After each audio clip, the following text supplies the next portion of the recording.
All right. Well, now that I'm back, I need to make sure that all of this planing that I've been doing over here hasn't gotten my wood out of plane and maybe made a twist in it or something like that. So I'm going to put my winding sticks. I'm going to sight down my winding sticks. Well, it looks to me like at least that far along it's okay. Let's come in closer and see if we have a wind anywhere else.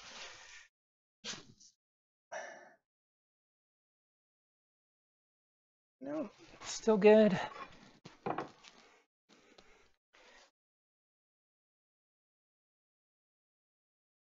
Still good.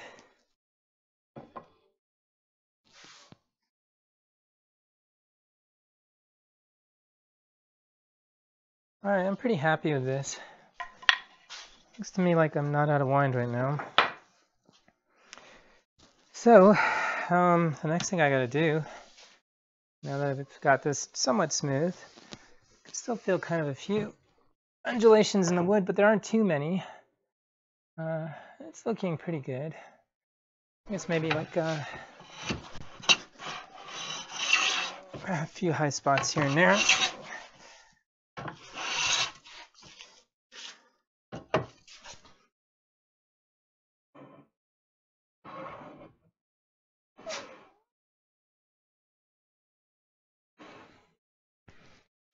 All right, well, now that I've got this ready, what I'm going to do is I'm going to see if I can tackle this guy over here. So my goal here is to see if I can get this smooth and square to this face that I just got. Oh, by the way, you should see this. It is silky smooth right now. It feels so nice, actually. It's kind of like, oh, you want to rub your face. Oh, that's nice, isn't it? All right, maybe that's a little bit weird. But maybe if you just spent all the energy doing it, you'd go a little bit crazy too. So I've only got a few more minutes, I think, today, because I might need to stop in just a couple of minutes. But let's see what we can do. Actually, I'm not going to start with my jack plane. Instead, I'm going to start with my jointer. And if there's anyone out there who's watching right now and thinks that I'm doing this completely wrong, now's a really good time to tell me before I go and turn this into a matchstick. This could be the world's most expensive matchstick. Well, I'll bet you it's not the most expensive matchstick. I bet you someone's done even worse than me. All right.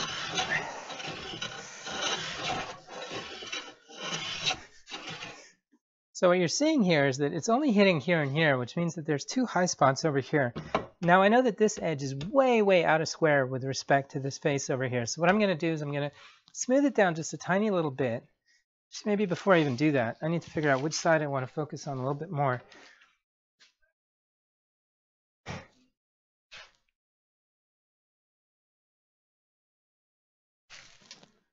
So let's take a look here. Looks like this side is way higher. Let me see if I could show you. Let's see, can you see? Oh, maybe it's a little hard to see, but you can see how this guy is rocking over here. That's because it's resting on this edge over here and not back here at all.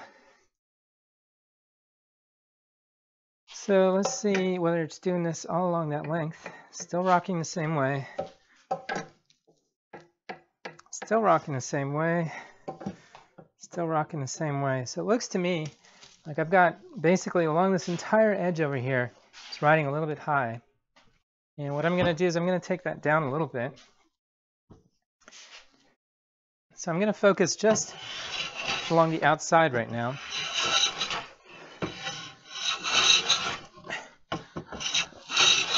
I'm going to bring that down a little bit.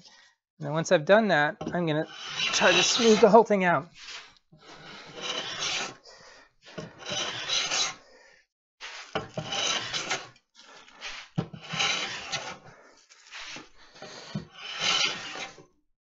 This is also probably not very even because I'm touching here and I'm touching here, but I'm not touching this guy at all.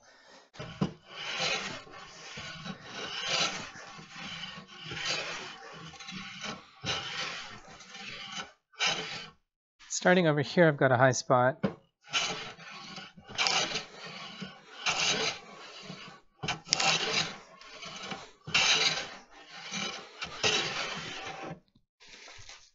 almost lost my balance there. All right, let's come back and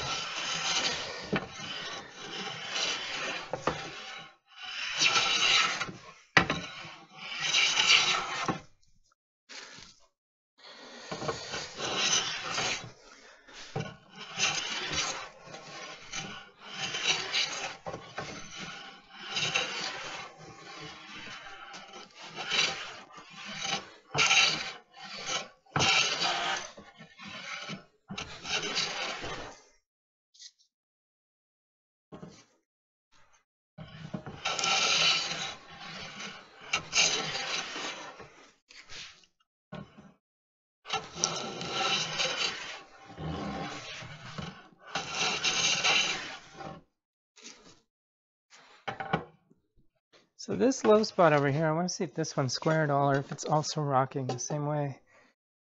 Let me see this big rock over here.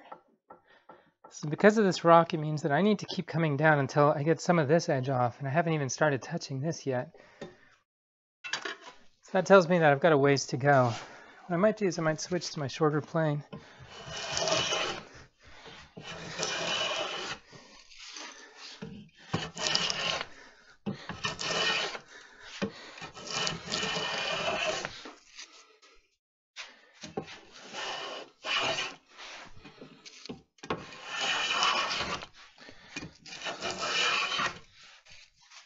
Okay.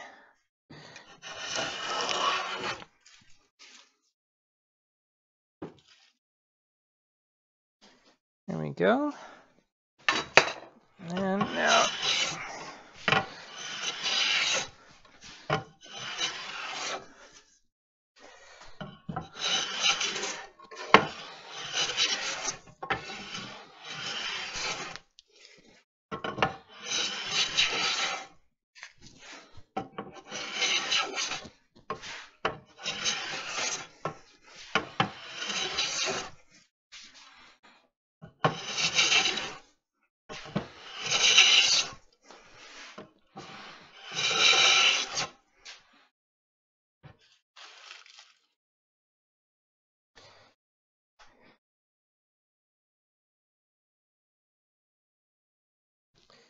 all right, let's see how we're doing. All right, it's starting to come down now on this side a little bit. I've finally gotten to this this low spot. I'm finally starting taking some off of it. It's still pretty high, so what I'm going to do though, it feels like this corner now is starting to get a little bit square, and then this isn't, which means the whole thing needs to come down, kind of straight down. So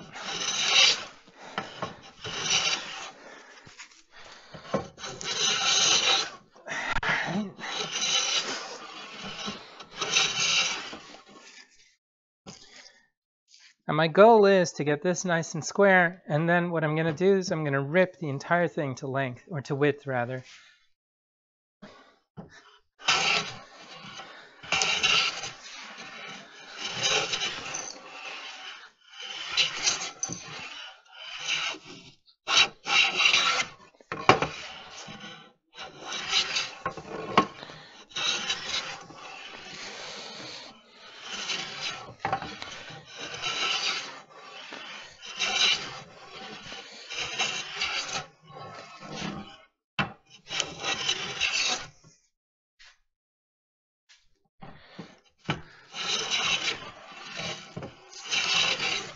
Okay, so what I want to make sure now is that as I'm coming down, I want to make sure that I'm coming down square, and it looks like I'm not. It looks like I took already way too much off of this edge.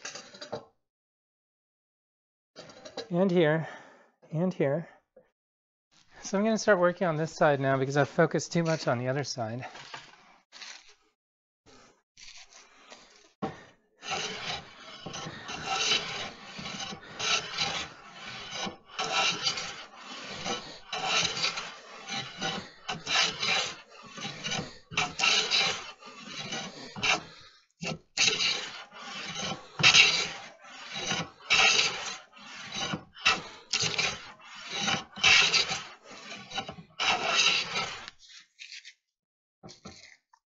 I do wonder if this is as therapeutic for people to watch as it is for me to do. It's kind of hard work, but boy, it's just, I can get my mind off of other things. That's pretty good. Actually, I'm pretty close to square now over here, which means that I'm going to try to keep that square all the way as I finish the whole edge.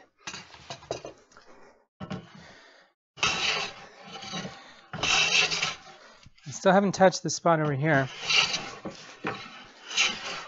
Now I want to take a look at what I'm doing over here though.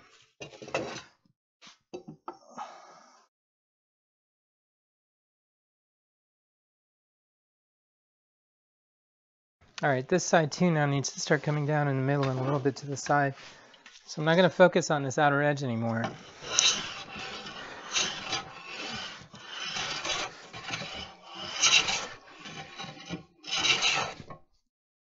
How am I doing? Actually, I should check out here too. See how I'm doing out here. And this guy is really square. It's really square, but I haven't taken it all down, which means that I just need to take it kind of down pretty evenly.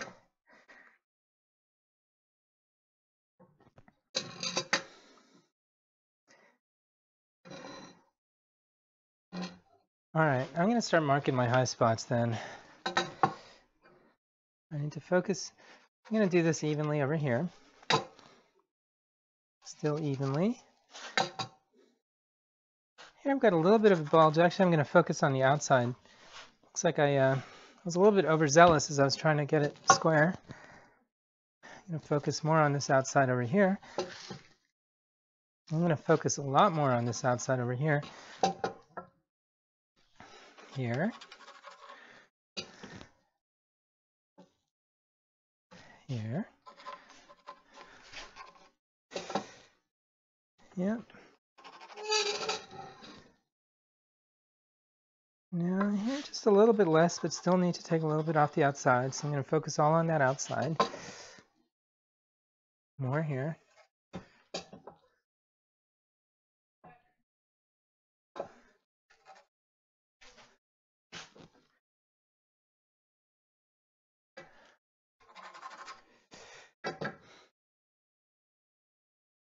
And here I'm starting to get square. So here I'm going to just focus on all of it. All right.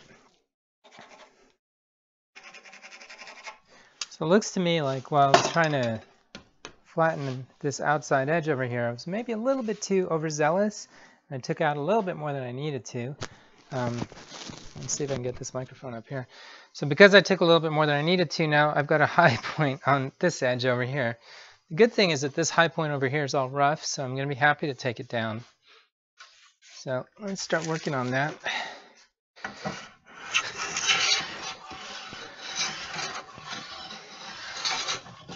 All I'm doing is I'm trying to make sure that as I'm pressing the plane down, if I do need to focus on one side, that I've kind of got it shifted a little bit more to that side.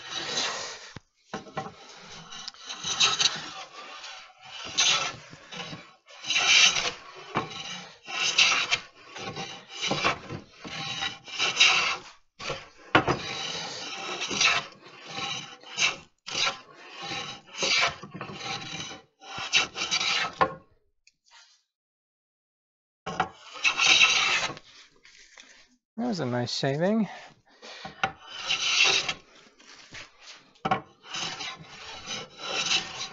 Still have a big old dip over here.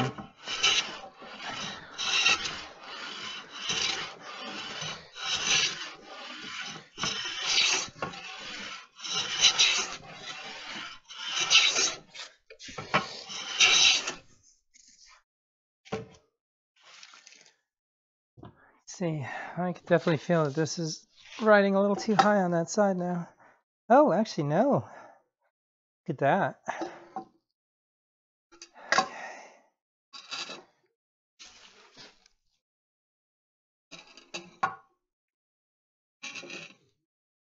Okay. I'm starting to do a lot better now, which means that I just need to start working on getting even shavings along the entire length of the board.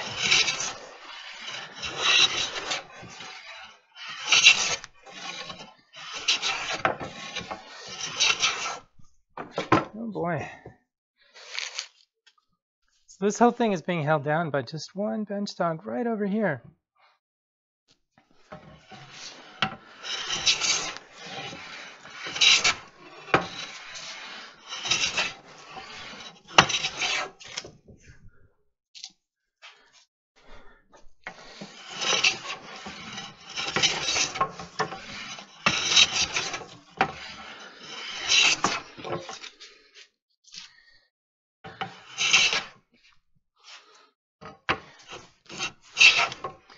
And let's make sure as I'm doing this, I still haven't hit my low spot over here, but I want to make sure that I'm still somewhat square. So I'm really happy back here.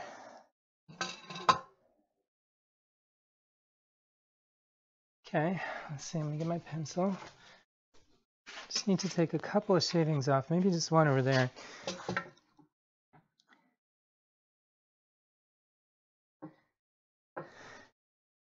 And then over here. Over here again.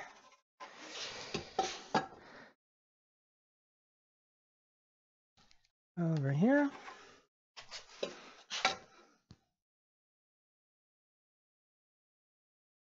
All right.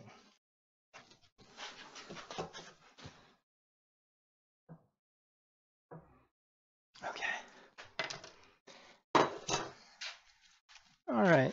So I'm just going to focus on that outer edge a little bit. So you can get it down.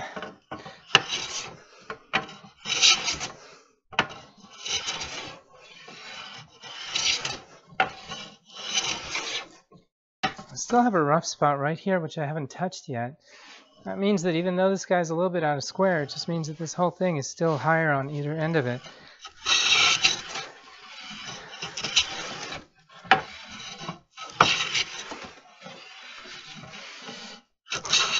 And if you think this is exciting, wait till you see me rip this entire thing to width. Boy, that's going to be fun, isn't it?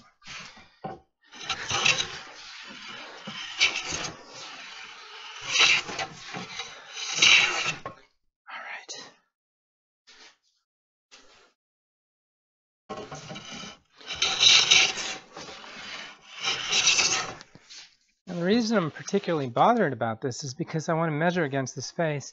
If I have a dip here, it means that I'm going to create a dip on the other side when I go and rip it.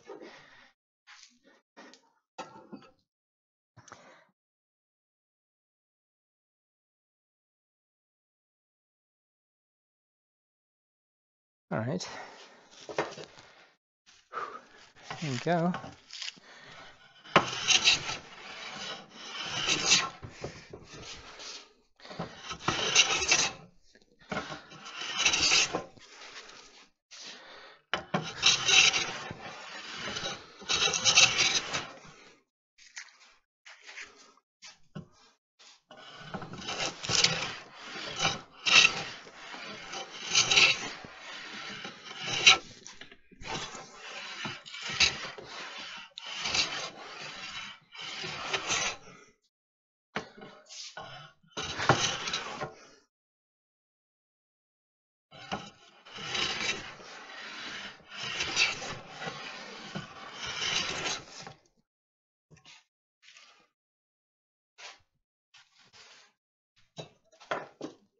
If there's any woodworker out there watching, do your hands actually start getting a little bit raw after doing this for a long time?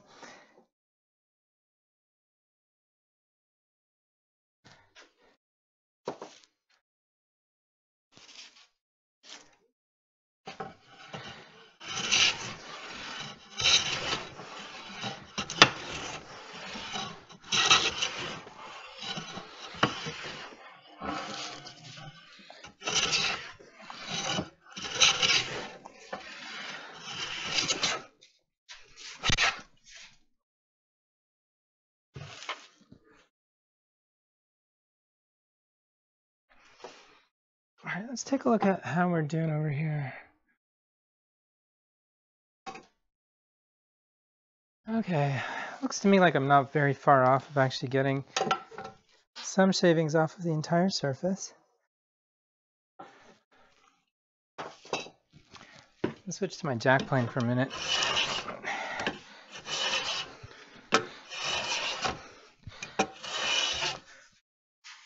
Okay.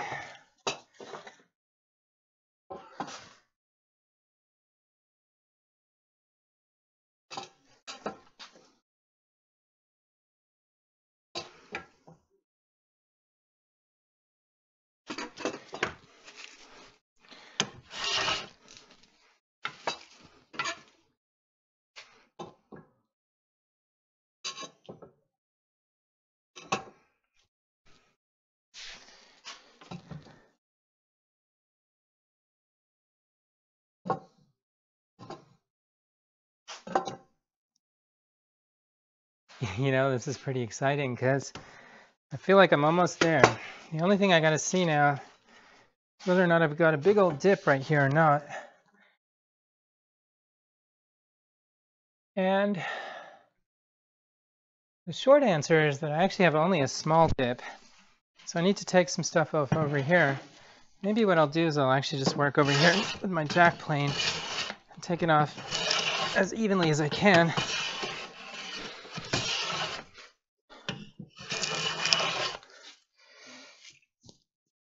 And then go back, measure it again.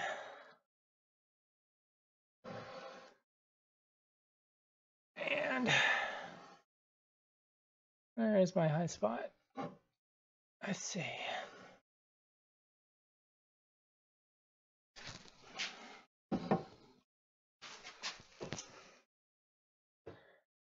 Well, you won't believe this, but I wonder if this plane itself is perfectly flat when I'm using the edge as a guide.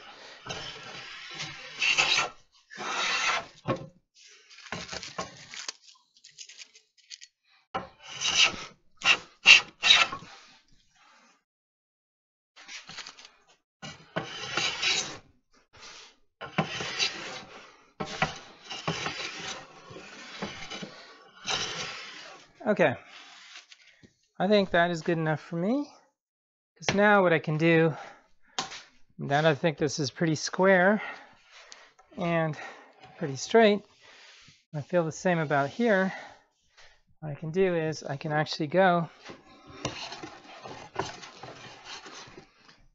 and rip this thing to width. So how am I going to do that? Well, I think what I'm going to do is, first of all, I'm going to take the marking gauge. I think I'm going to use this guy over here. That's what I'm going to use to measure it. I'm only going to go off of this particular edge. What I should do is I should mark my registration faces and edges. So I'll put kind of my plane marks over here on either side.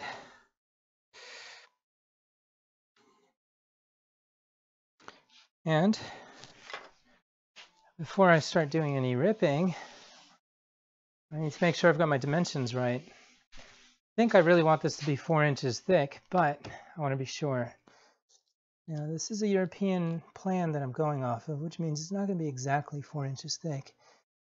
Why don't we take a look at what we have?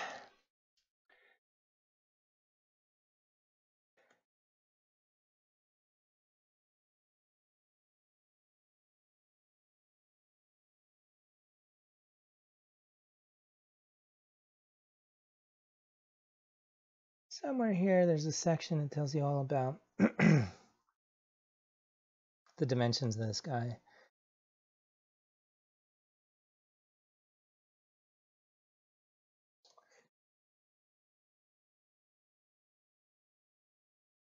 All right, let's see. Here we are.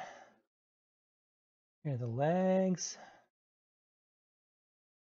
rails. All right.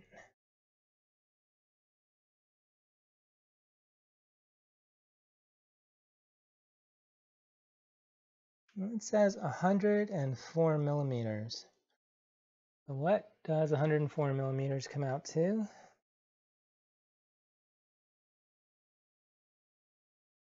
All right, looks like 4.1 inches.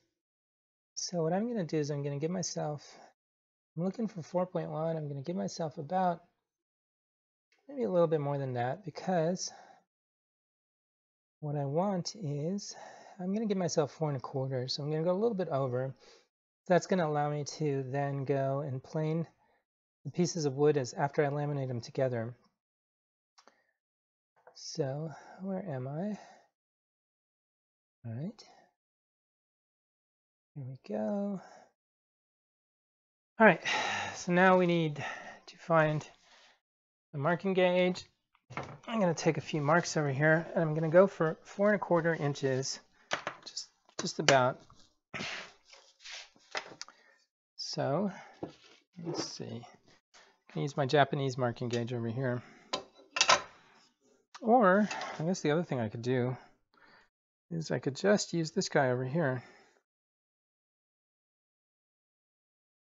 Draw a line across at 4 1/4 inches. Let's do that. I'm going to take my square, take my pencil, start all the way over here, and then just run it straight. Oops. All the way down. That's one of the cool things about using a square. You get to do this neat trick over here. And you get to draw a line, a square, evenly spaced. As I get close to the edge, something I should do is clamp it, because as it starts moving around, basically I keep slipping.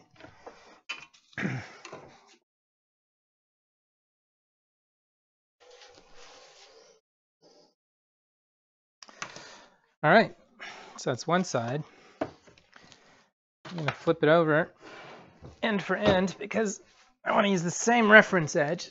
So, oops, there we go. At least I didn't hit that light up there, because that would have been not much more fun. Put it back here. I'm going to register off of the same one face. I want to make sure that all of my measurements are coming off of the same one face. So let's get started over here. Let's see. I haven't clamped it down yet. I'm going to start a little bit. Now that I've gotten about this far, I can go and clamp it. It doesn't go anywhere.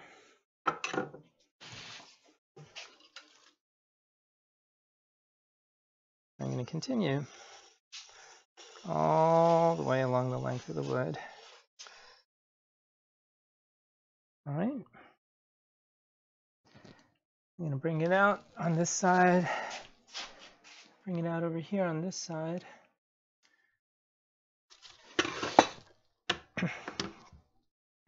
And now, what do I need to do? I need to be able to get to the ends over there so I can actually mark that line too. Maybe I'll do it this way. And actually, why don't we take a look? If we were to measure it, I don't necessarily expect it to work perfectly because I haven't actually squared off these edges at all.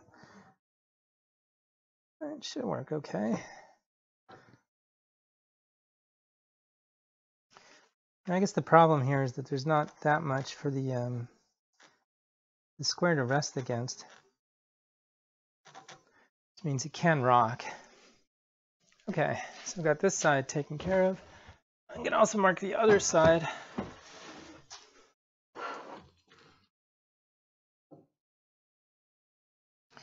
And unfortunately on this side over here, they painted it green, which means it's going to be really hard to see my mark.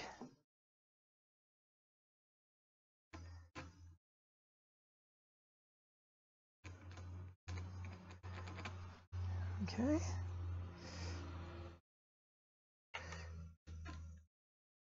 Oh, what's cool about it is my pencil is actually wiping the green off, which is making it really easy to see my mark.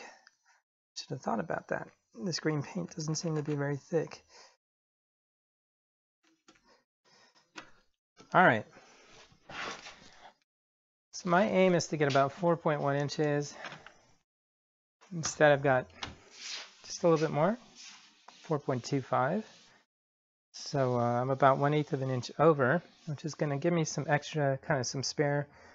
I'm going to make sure to cut on the waist side of the line, on the outside of that line, because if I cut on the wrong side, then you know, bad things are going to happen. Looks to me like this whole time you guys were looking at the wrong view anyway. All right, so now that I know where I'm cutting, it's time to go ahead and do that. Now, how to cut this? How indeed. I don't know if it'll fit in my vise.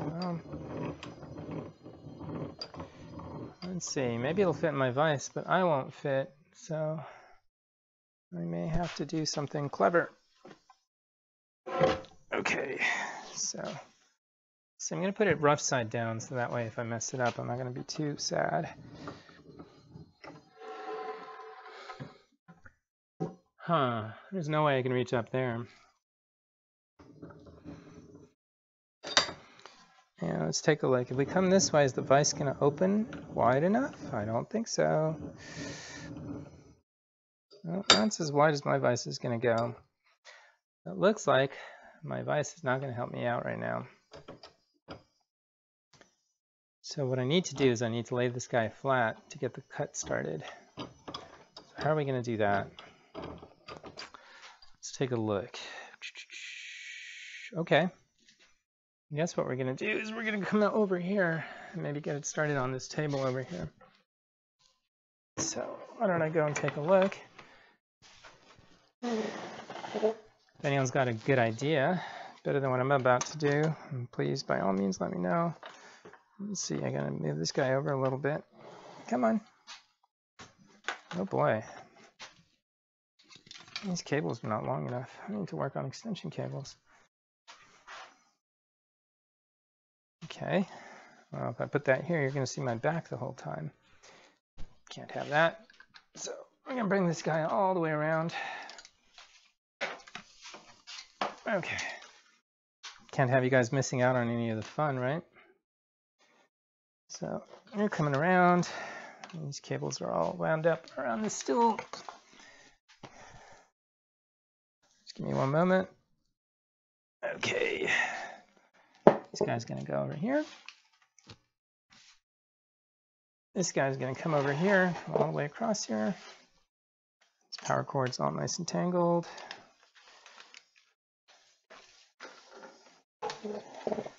Okay. Seems to me like this is probably not something you're supposed to do when you're streaming your videos, but it is what it is. I gotta do what I can. Oh. All right, so I think this is going to be a better view right here. Okay. As for the other camera over there, what do we want to do with that other camera? Do you guys want to see with the other camera too? Why don't we? Let's grab this other camera.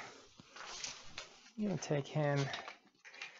Maybe you'll get a close-up view with this camera. Boy, these cameras are already full of dust, and I've only started using them just recently.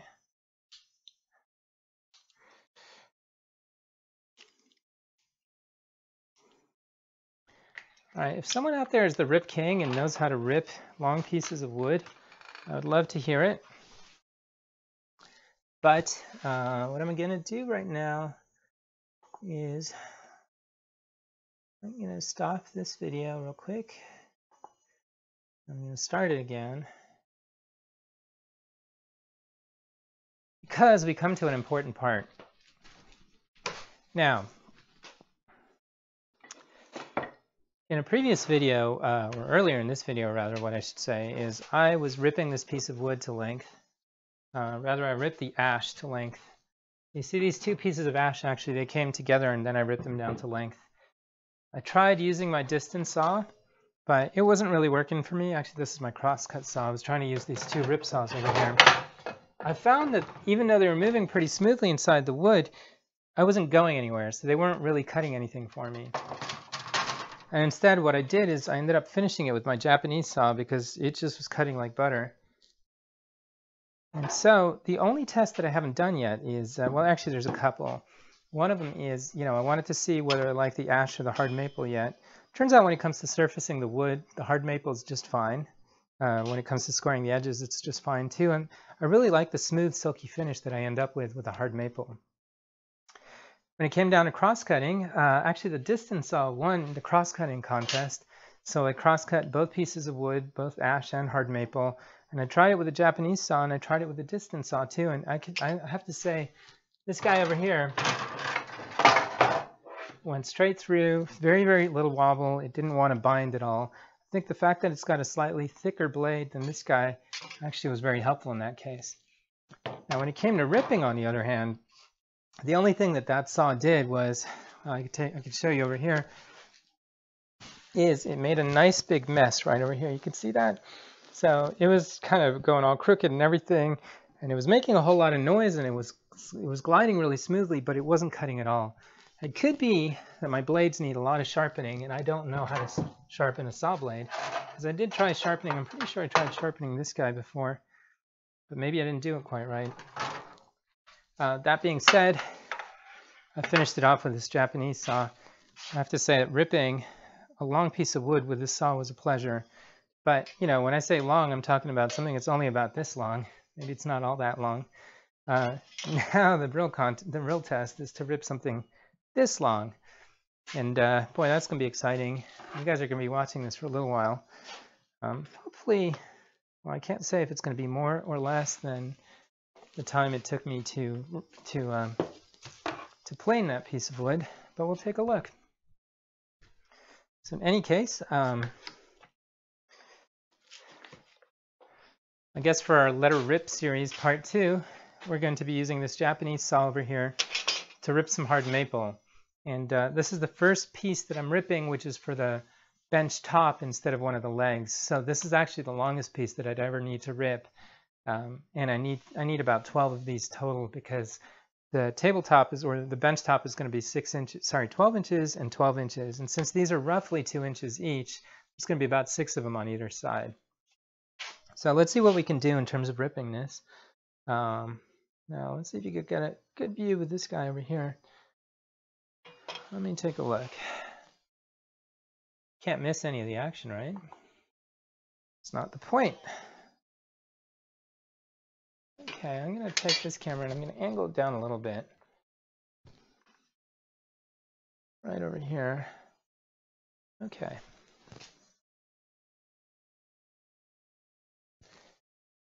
All right. Let me see. I guess so that there's no false advertising. I'm going to change this and say hard maple is now smooth and square on one side and face. Time to rip to it.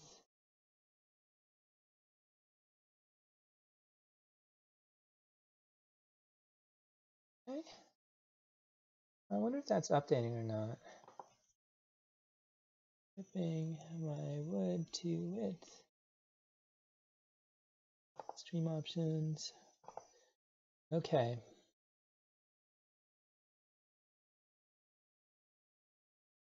So here we go. It's time to let her rip, right? Okay, let's get the right view. And let's come back over here. All right.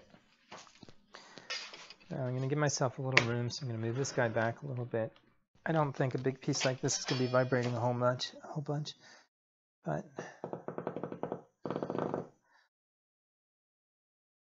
you know, already I don't like that. I'm going to flip it over. The reason I don't like it is because if I push too far this way, I'm going to push into the side that I want to keep. So what I'm going to do is I'm going to flip it over and make sure that as I get it started, I'm pushing away from where I want it to be. So if it happens to drift a little too far because of my thumb, it's not drifting into the wood that I want to keep. It's drifting away from the wood that I want to keep. If anyone has any project ideas for like a maybe 1.5 inch thick by 2 inch piece of hard maple, let me know. I suppose I could build some more winding sticks out of it, or I wonder how many mallet handles I'm going to end up with by the time I finish this project, but you could probably make a whole bunch of mallet handles. Okay, here we go. Now, I remember when I was starting to rip, this Japanese one did not like to have the wood laying on its side like this, and I wonder if that's going to be the case now. It's mostly because I don't think I can get my body posture quite right. I also feel that the wood is shaking a lot, so what I'm going to do is I'm going to get the wood more support. I'm going to take this wood and move it much closer to the edge over here so it's supported better. Give it a good clamp here. And a second one here so it doesn't twist on me. And let's see how we're doing. Okay, I'll just take this guy in a little bit closer. Okay, and time to let it rip.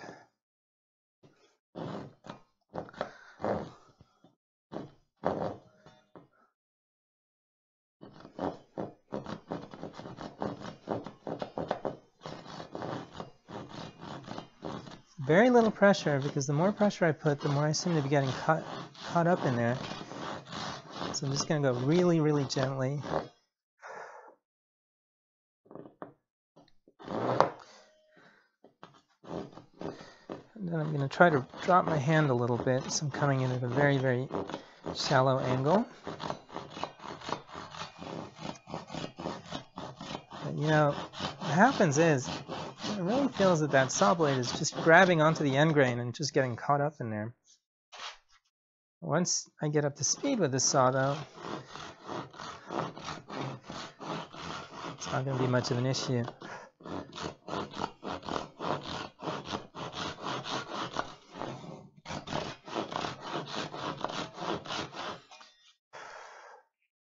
So far, so good. Still on the outside of my line. A little bit. There we go. Oh, look at that.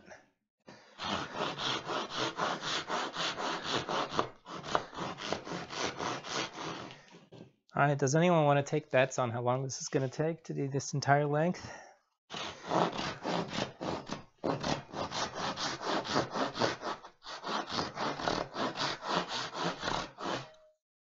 We could get a pool going here. There's money to be made, I tell you.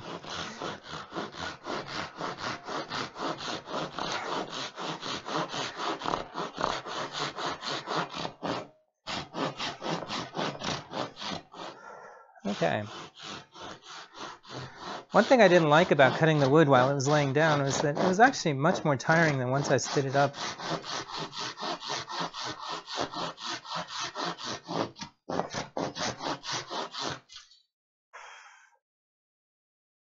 And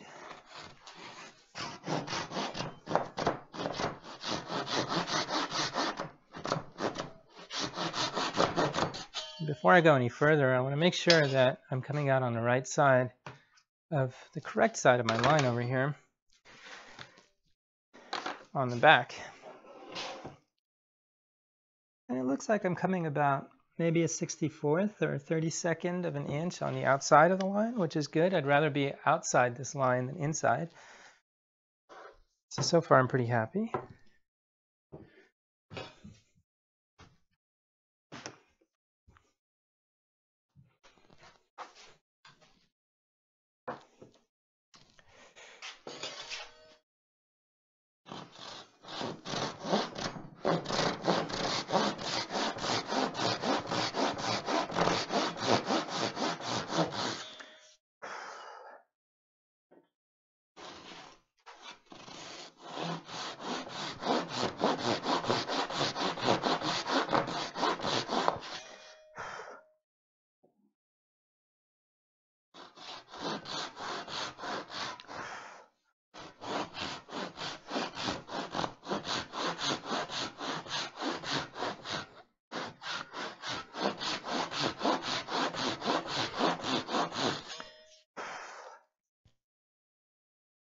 All right, once I get this started, I'm going to flip it over to the other side, get it started on the other side, and then I'm going to see if I could stand it up and actually go straight up and down. I do have to worry a little bit about, sorry, this microphone's kind of being pulled into my shirt. I do have to worry a little bit about hitting the lights up there. So that's not very practical, but we'll see what happens.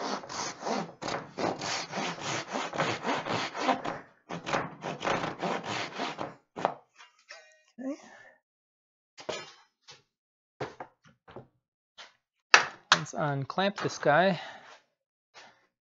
And let's take a look. We're still just on the outside of my line, so I'm really happy right now. Means that I'm going straight, exactly where I want to be. I've done maybe, why don't we measure it out? I've done 3 inches. I need to do 78 inches. So some of you who are good at math can tell me, well, how many times does 78 or 3 fit into 78? And that's how many more times I'm going to have to work on this just to get it ripped to length, or to width rather.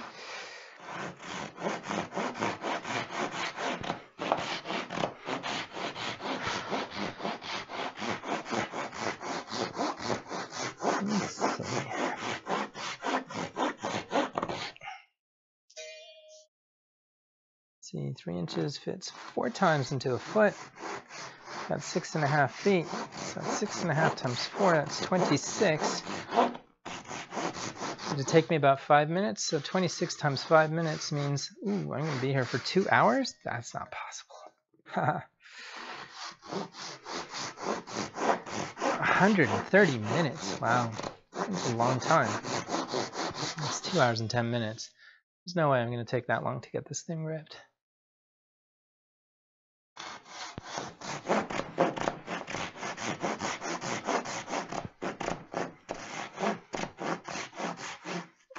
So my goal is to get it at least until I can fit the entire blade inside, with maybe a little bit of extra slack, because I know that if I stand it up afterwards, it's still going to fit without hitting the light. I just have to figure out how to get enough height so my body's in the right position. Maybe I'm going to step up on a little ladder while I'm doing it.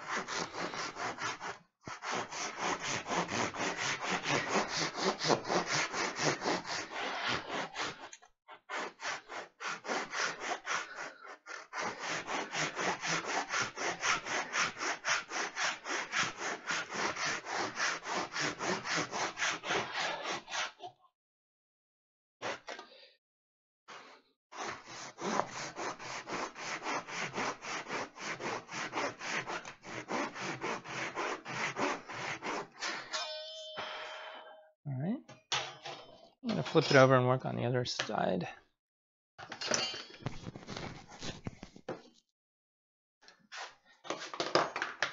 All right, let's flip this guy over and come from this side over here.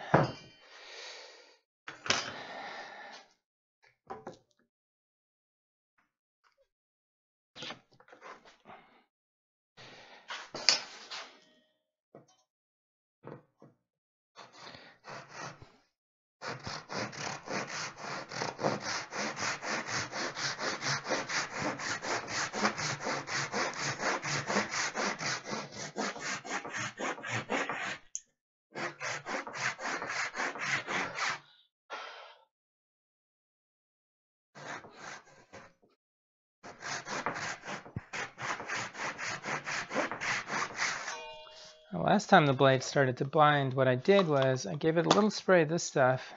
This is T9 Bow Shield, and it's a sprayed lubricant and rust protector, and it really seemed to make the blade glide a lot more smoothly through the wood. Let's see if it's going to work this time or not.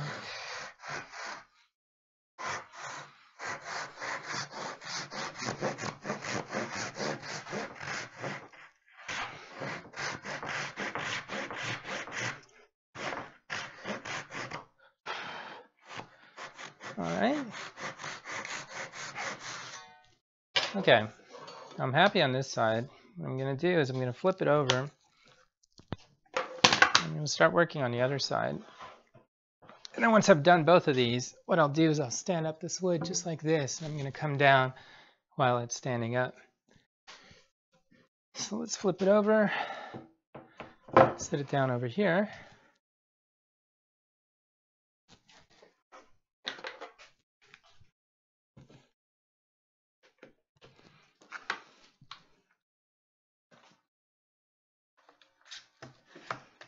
Clamp it down so it's not getting away from me. Oh, I did it again, actually. I said what I wanted to do is I wanted to start by pushing away from the line instead of towards the line. Because that way if I mess up, I'm pushing it into the waste edge, or the waste side of the wood, not the good side of the wood.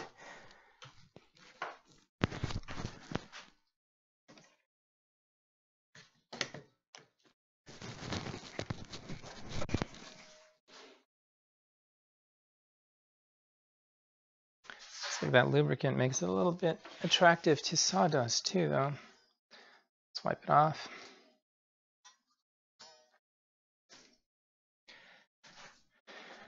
All right, so what I'm working on is I'm working on my first rip cut into hard maple. And that's funny because my exercise bike just told me to keep it up, or my exercise watch over here. So I guess it's telling me that I'm getting a workout. My heart must be going a little bit. But anyway, this is my first rip cut into hard maple. And this is part of the test in terms of whether or not I'm going to be able to work with hard maple. So far, I'm leaning towards the hard maple because it just feels so silky smooth. That being said, I don't know whether the ash is going to feel silky smooth also once I planed it. What I do know is that when I was touching the rough edges of the ash, it really didn't have kind of this, it felt kind of sharp and splintery, whereas kind of stroking the rough edges of this hard maple just makes it feel fuzzy. It's fuzzy, but it's not splintery. And so it gives me hope that if I work with hard maple, I'm going to end up with a bench top that is never going to splinter. Maybe it'll get a little bit rough, but it won't splinter. Oops. Let's see. Let's keep this going here.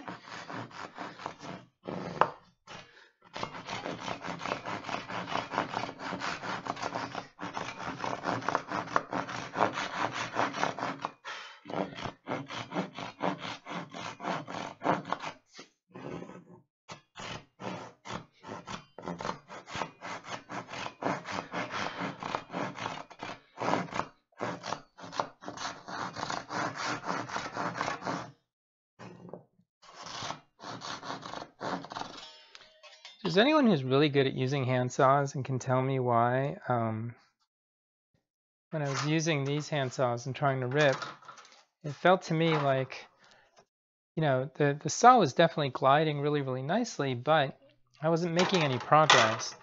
So it just felt like the teeth were not taking anything out. So, I mean, what is the problem? Is that an indication that the teeth aren't sharp? Do they need some kind of bevel in them? You know, what kind of problem do I have there? If somebody knows and can help me so that I can actually try using this for rip cuts in the future, I'd really appreciate it.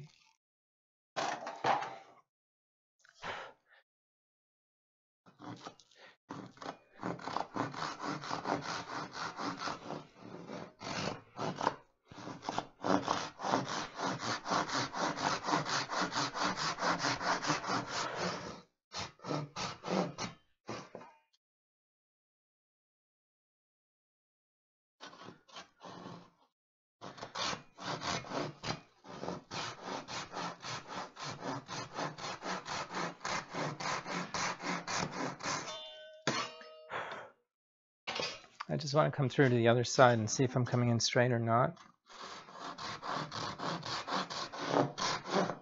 Now that I've hit the other side, I'm going to flip it over and take a look at where I am.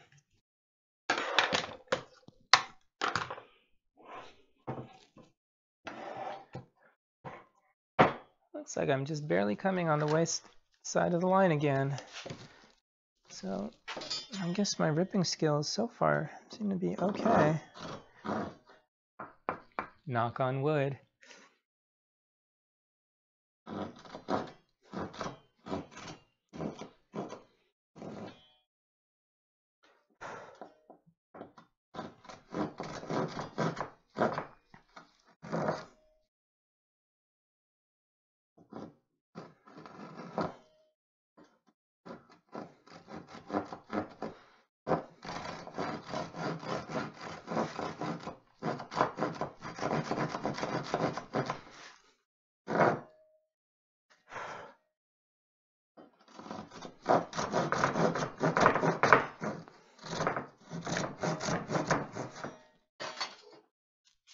I need another clamp over here. It's twisting on me a little bit. Alright, that's much better.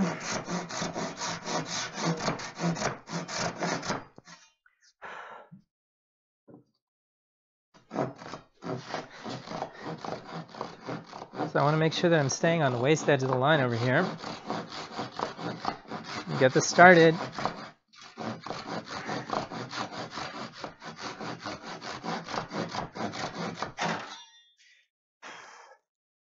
So I've only left myself about 1/8 of an inch to plane this other side and get it right where I want it.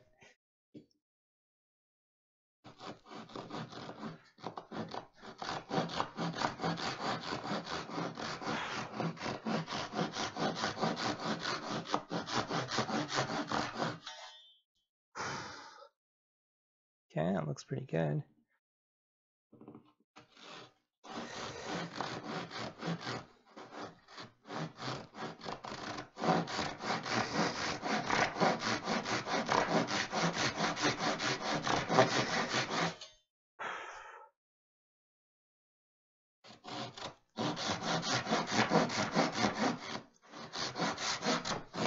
All right, as dull as this looks, just wait till I get this stood up, because once I get it stood up, it's going to go real fast.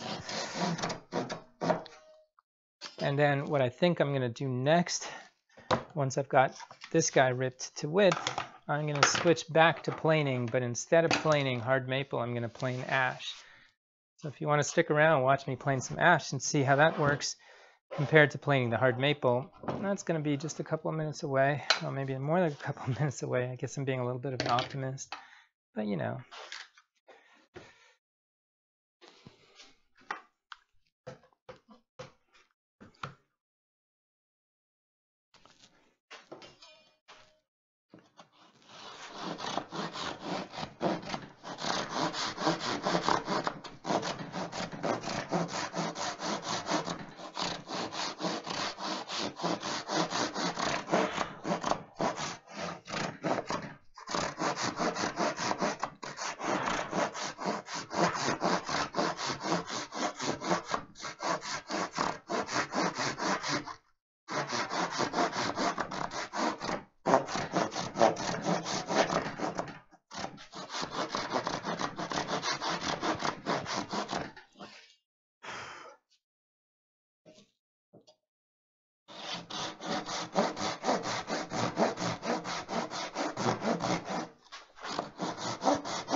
All right. Now that I can get the whole saw through, I'm going to switch around a little bit. What I'm going to do is I'm going to take this guy and I'm going to stand him up. I'm going to put him in my vise. So if you want to take a look at my vise, where's my vise? Okay. I'm going to stand him up and I'm going to put him in here.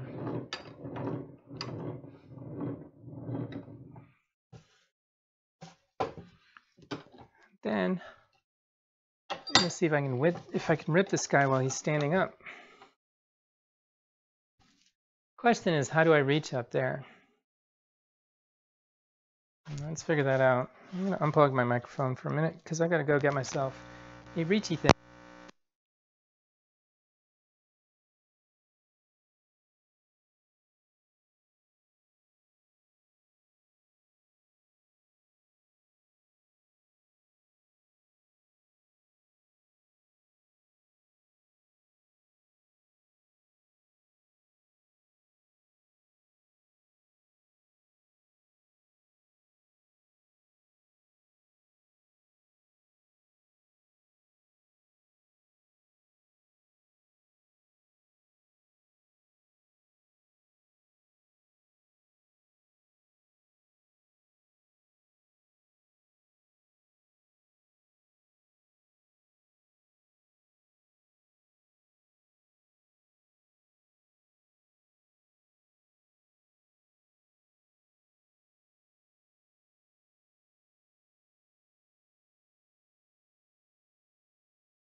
All right, guys, so I'm up here on my ladder. Let me see. Okay, oh, that's no good.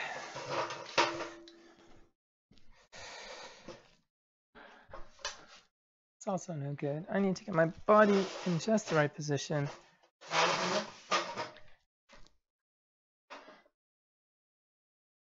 Alright guys, I'm up here on my stool actually getting ready to rip this piece of wood. I have a bunch of these to do, maybe 12 of them. Now, the only way I've found that ripping actually worked really well for me was when I was doing it vertically, like this. It seems to go much, much faster. Now, if someone else has some pretty good ripping techniques that they could suggest that'll keep me off of getting on a ladder and being in this precarious position, by all means let me know. Otherwise, I'm doing this, I guess, 12 times, right? 12 times to get the whole workbench top done. And I should also watch out about putting my fingers above this because this is a two-sided saw, which means that one side is actually there for ripping and one side is for cross-cutting. And if my hands are above it, well, they're going to get cross-cut.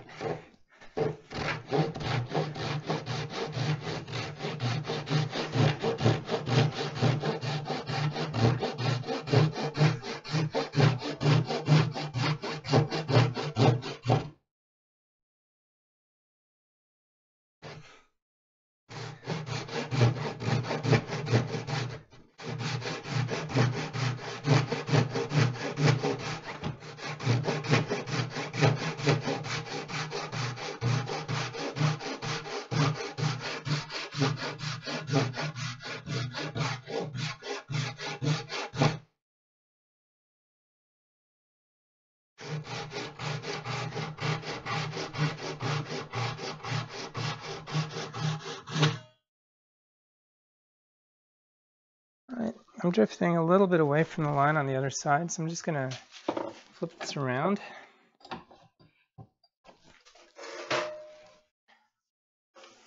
I'm going to take a few strokes from this side as well. See if I can't get it straight again. You can see, I'm not sure if you can see over here, but I'm coming outside of the line a little bit more than I want to.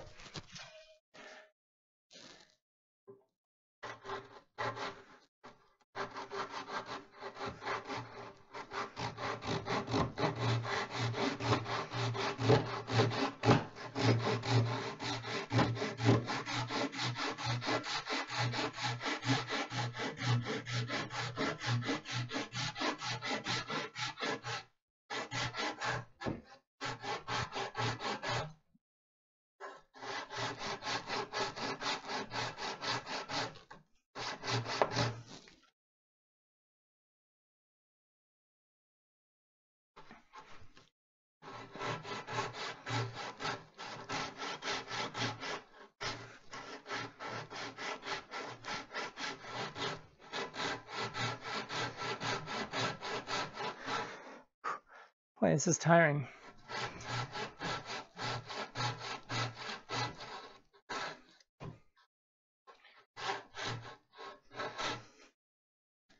Alright, my saw blade's binding a little bit. What I'm going to do is see if I can maybe try putting a little bit more lubrication on it.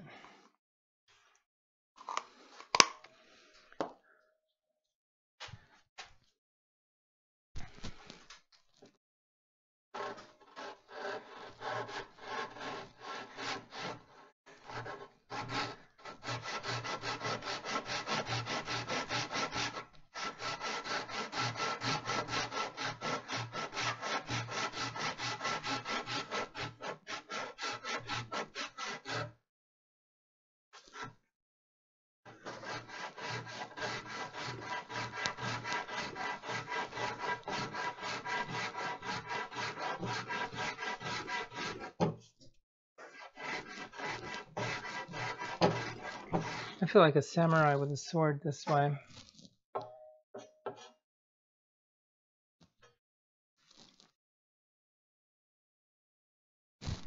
Still doing okay on the other side.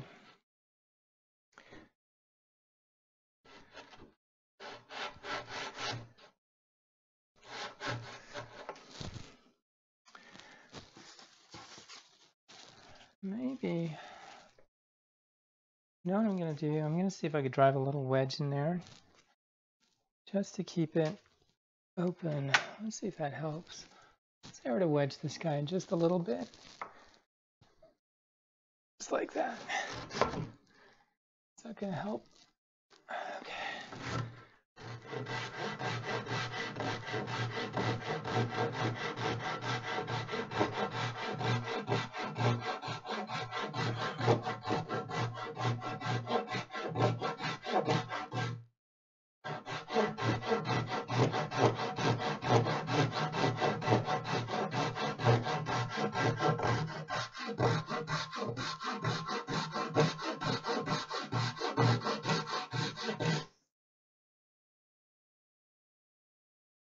All right, looks like it's time to turn it around again.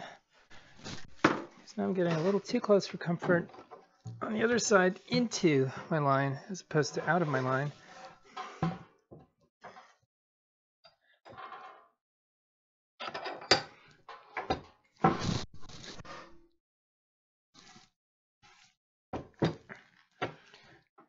And it's definitely not something I'm interested in doing.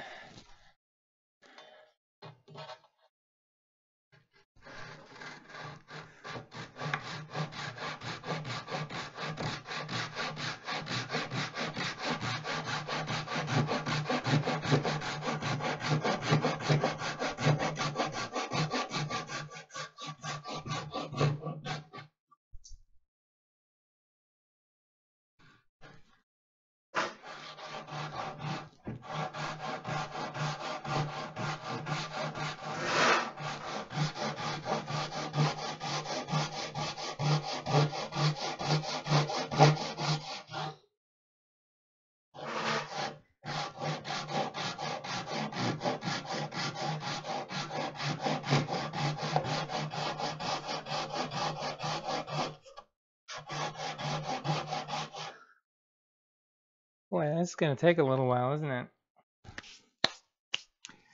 But let's keep going, because if it doesn't take a while, it won't get done.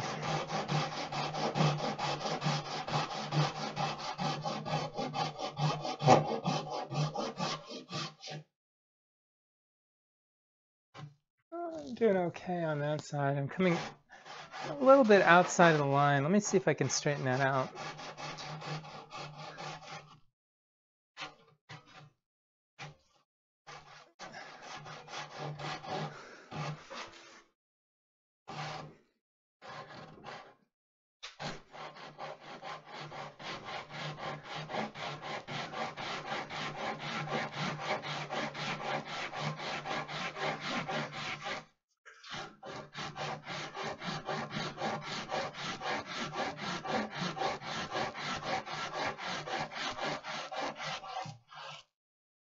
I'm waiting for that screwdriver that I wedged up there to keep the two sides to come crashing down on my head. It'll be a grand old moment when that happens, won't it?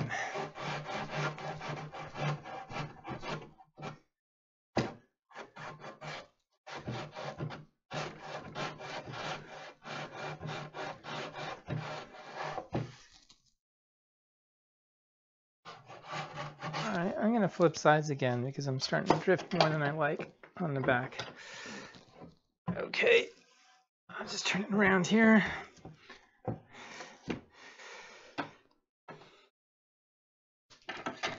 Now you may notice on this side, come a little bit more, maybe 3/16 away from my line. A little bit more than 1/8 away from my line. And I want to fix that.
I think I need to get my wedge in a little bit deeper. There we go.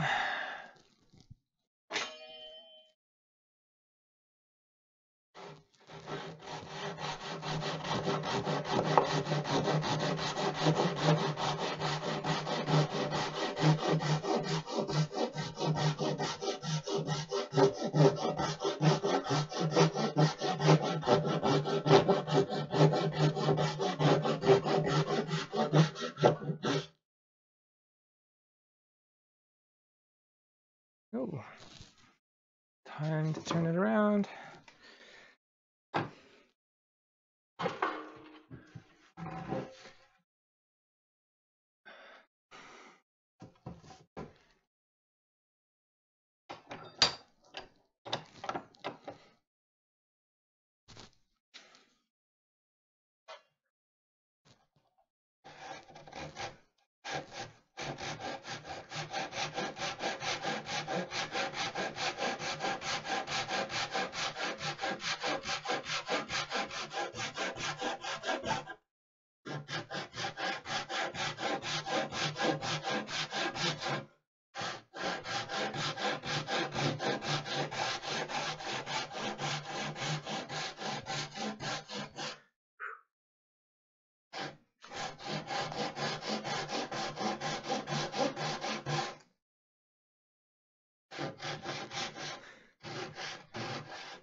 All right, what seems to be working best for me is when I go and I do kind of less than half the depth on one side and then flip over and do the same on the other side.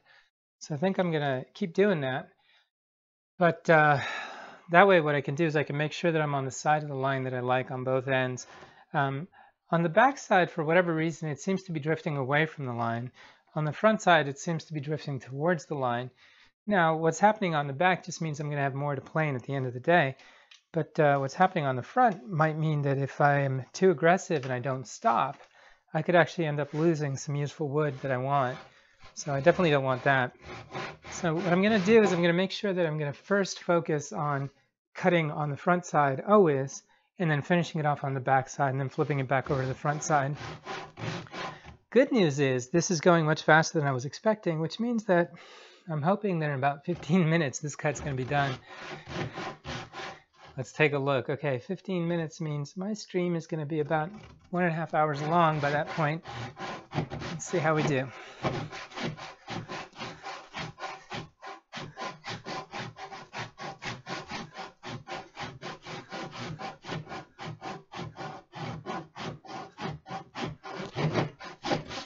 All right, this side is good. Now we flip it over. Boy, is that wedge ready to fall on my head. And we want to come down to, maybe I'll put a mark too. We want to come down to right around here. This is my mark. My goal is to come down to this height.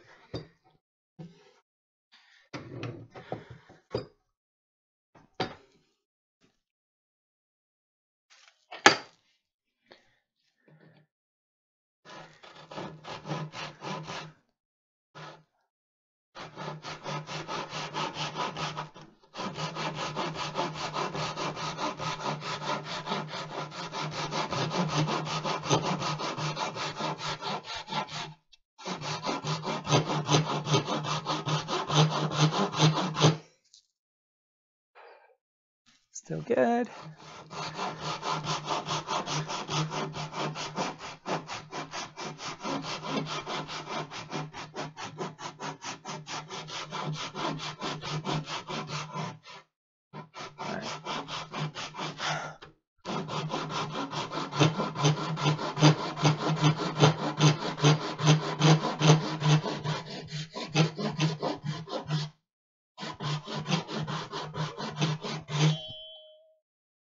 Okay, time to flip it over. And let's go down a little bit more.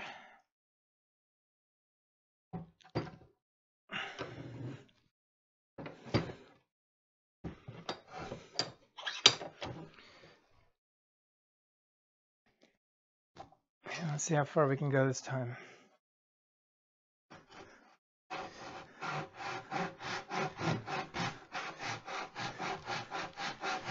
I really do feel like a samurai while I'm holding this like this. I guess I can point that camera down a little bit now.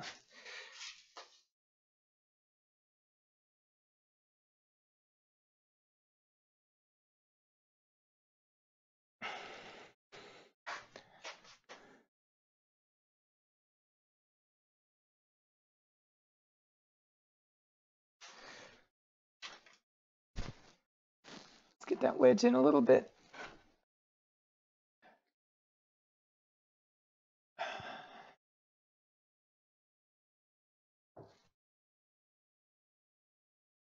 All right. Note to self, I'm going to need a better wedge.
All right, so I'm down to about here.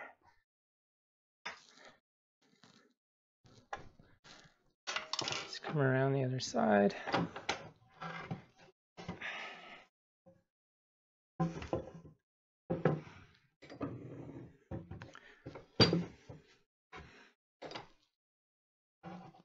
Let me go find myself a better wedge than that.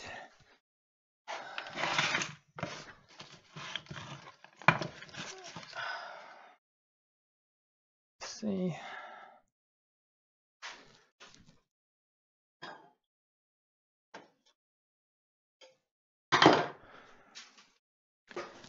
I think this is a much better wedge. Although it's got a knocker and it's going to come on my head.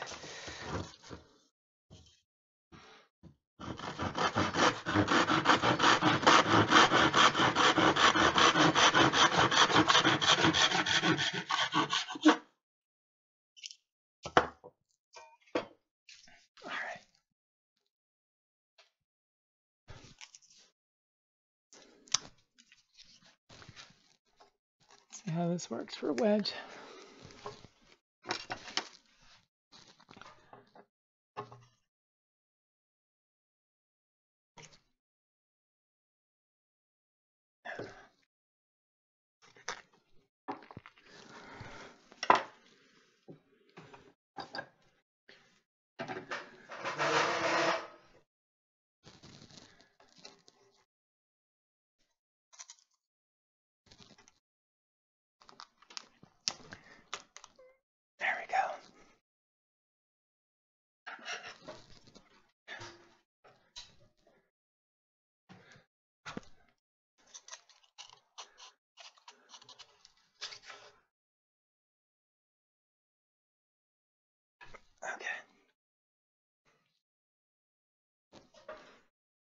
Okay, I'm happier with that wedge.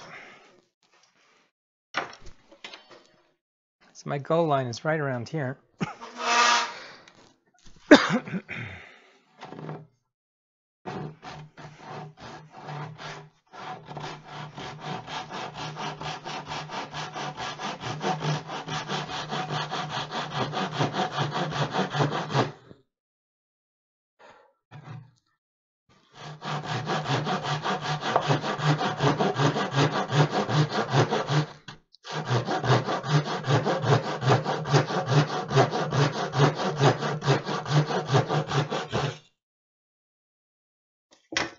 Now we flip it around.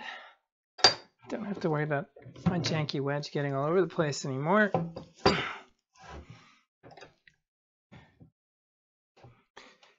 Come back, work on this side.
Hey.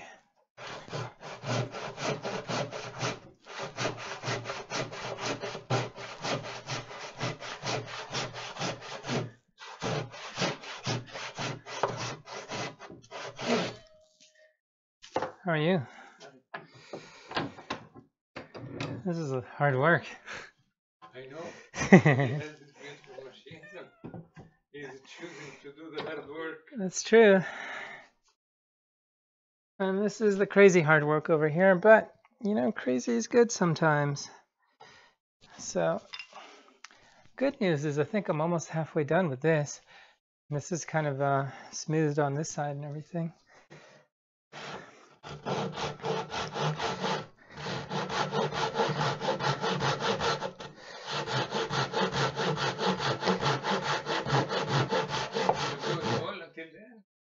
All the way down there, yeah.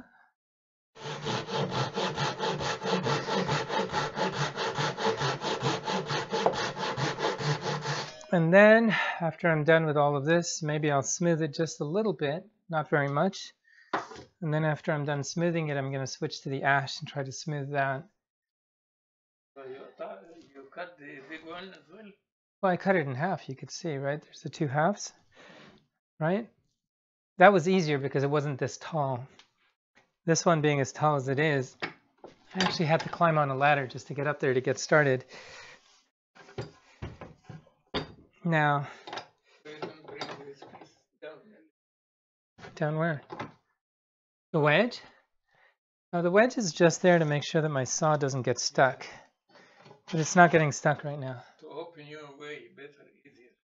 It's fine now, though. Yeah? It's fine. This is very, very thin, this saw. The problem is without that at all, it just kind of squishes and then I can't get in there.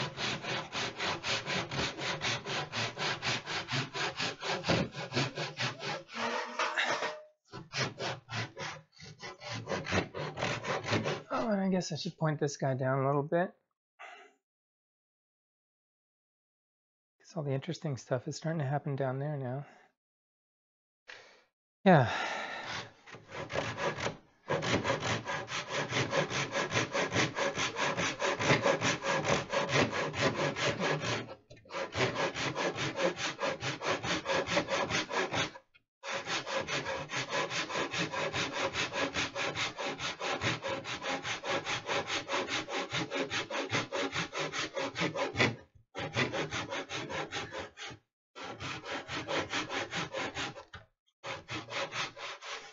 Oh, and I should definitely point this one too.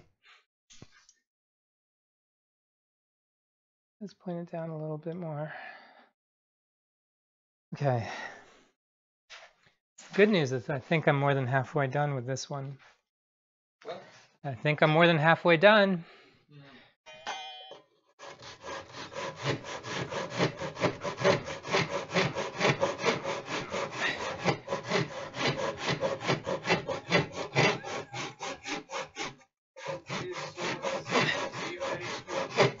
And it's pretty good. So then what I've decided to do using this saw is I've decided to come straight down, but not all the way across. And then I make a mark as far down as I've gone. I turn it around.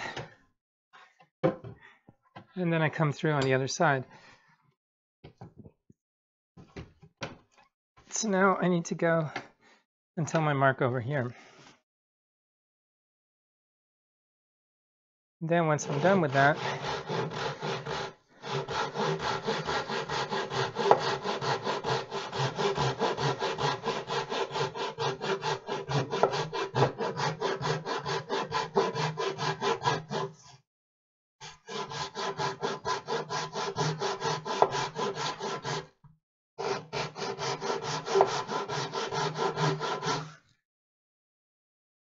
this way I can make sure that I'm not going.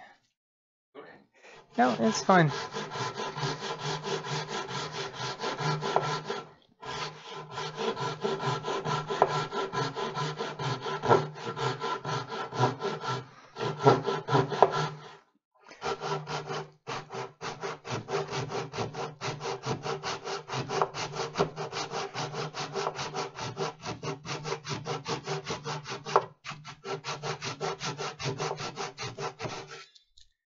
Okay. You have the line here. You don't see the line? Yeah. I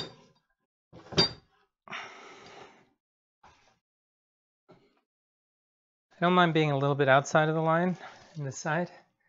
I don't want to be too far at this side of the line, because this is the side I want to keep. This is how thick the top of the bench is going to be. So the top is going to be this thick the whole way.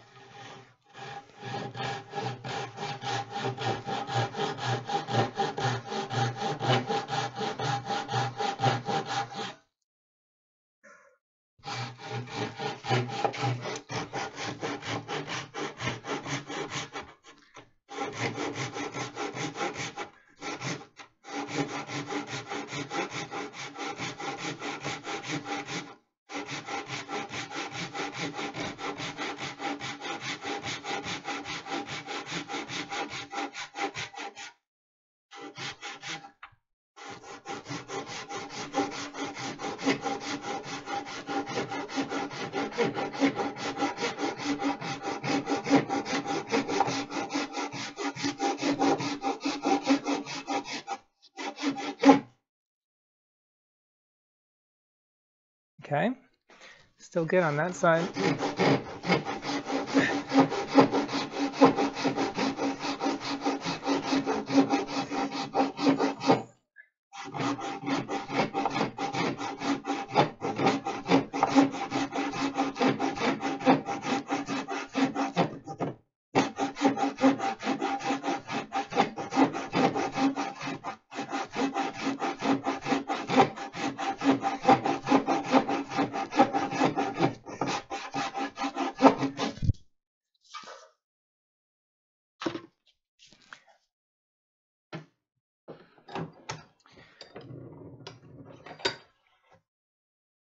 Now, the other wood was much quicker to cut. The other wood was quicker to cut for sure. The ash. It didn't take as long to cut. So one thing I need to keep in mind is that if I decide to use this wood, I need 12 of these pieces. So I'm going to have to do this 12 times. And that's just for the top. And of course, there's the legs and the side and everything else.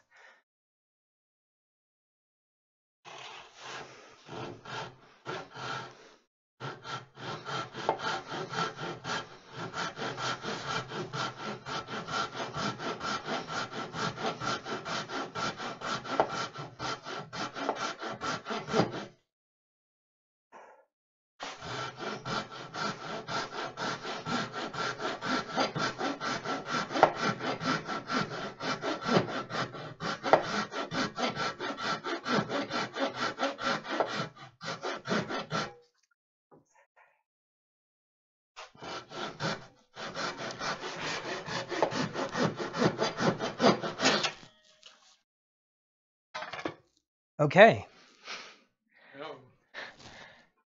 now we take our wedge out. We take our piece of wood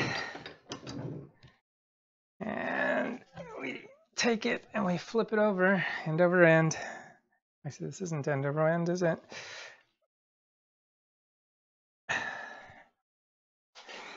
You know, what makes me really happy is that it's much higher than down here, which means that I've done a lot more than half already. You can finish it. Yeah. Yep. Okay. You have started up? Yes. So I started both sides when it was on the table, laying down. The problem is when it's laying down, I have to put my hand like this. It's very tiring and it's kind of difficult.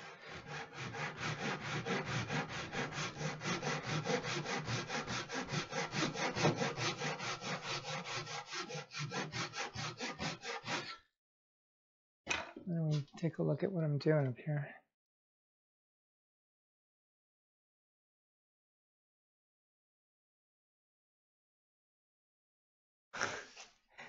You thought I was about to saw the table, huh? So there's actually 2 people watching me do this, but maybe I know one of them.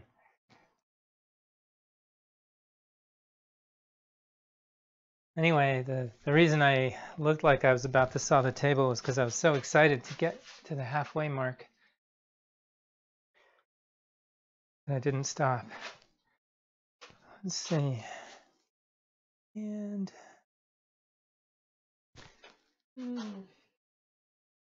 Take the charger because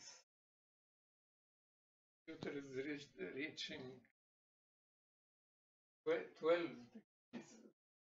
your computer. Oh, your iPad, you mean?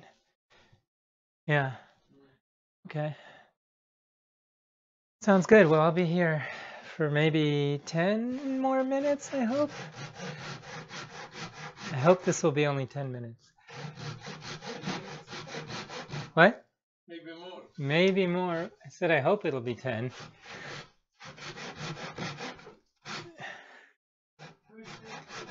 Yep.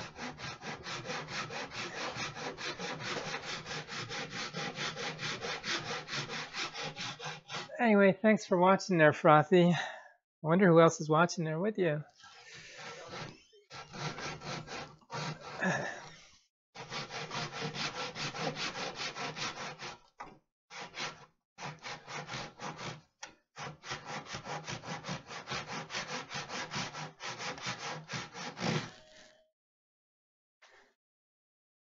Now, I don't know if my wedge is going to fit just yet. Let's see. Oh, look. Maybe it will fit. Okay.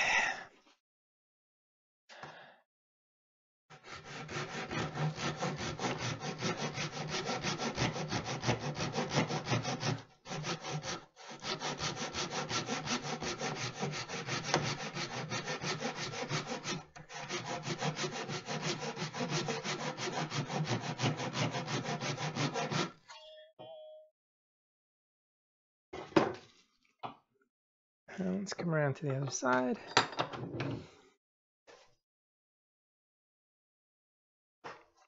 All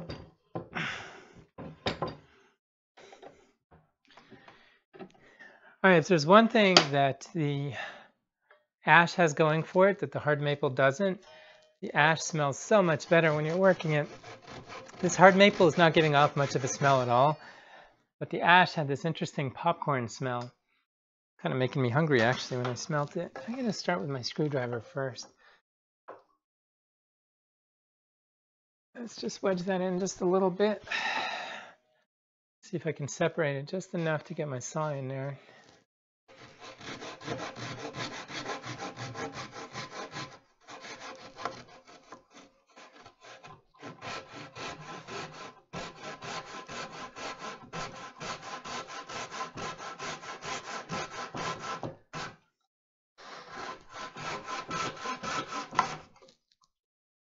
I was waiting for that to happen.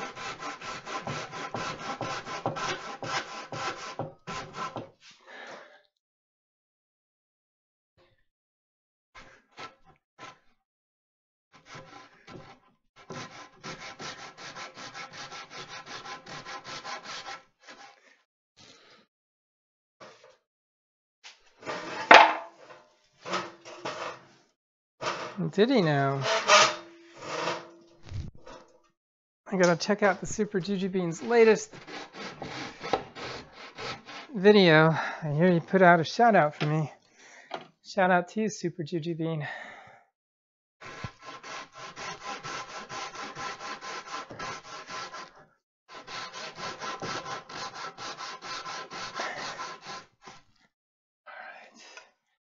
Well, looks like it's going pretty well now.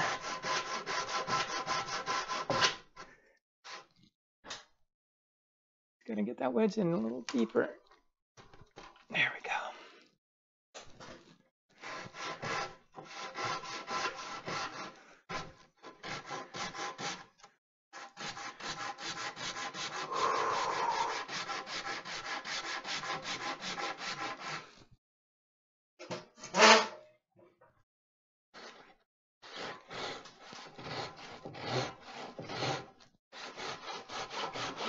I'm starting to get tired, guys.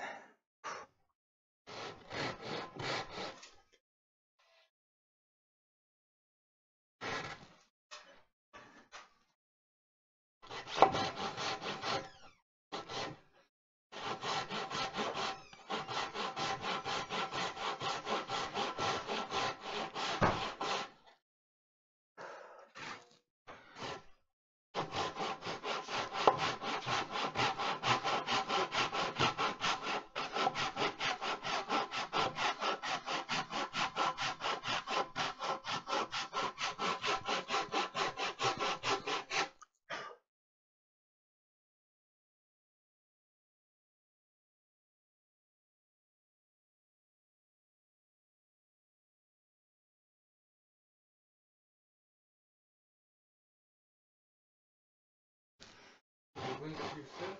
What? You wounded yourself? No. I'm just fine. I was just checking one of my messages.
Let's see. There is. Oh, here, we could try this.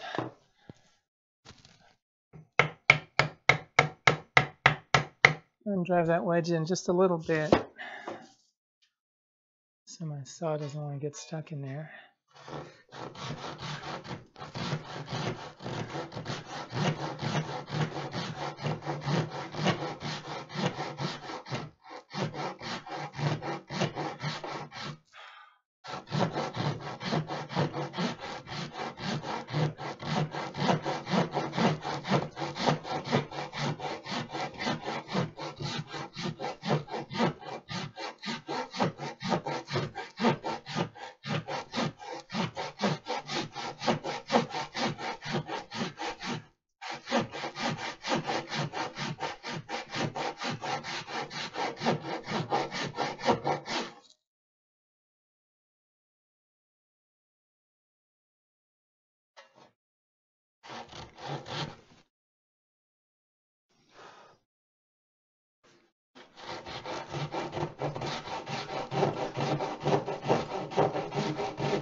Okay.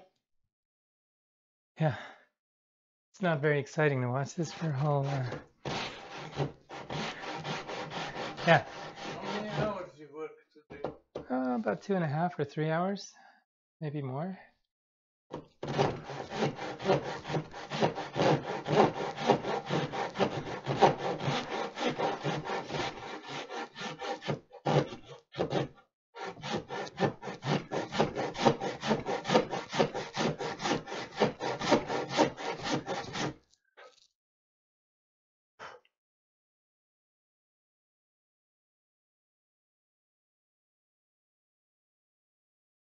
Oh boy, that's a lot of notifications I just got.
Okay, let's get.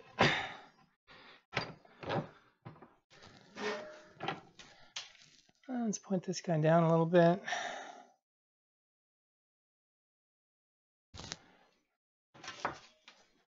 Need to come down to here.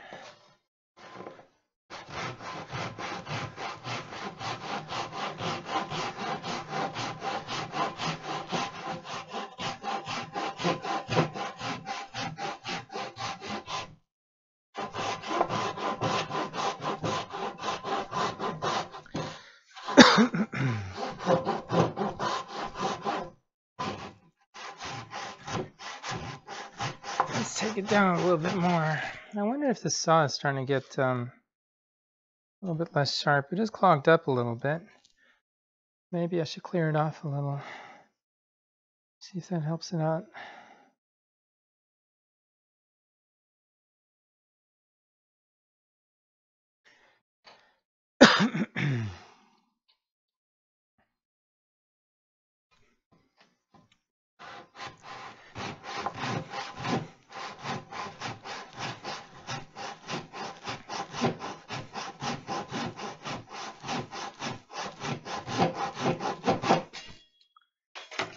And we turn it back around.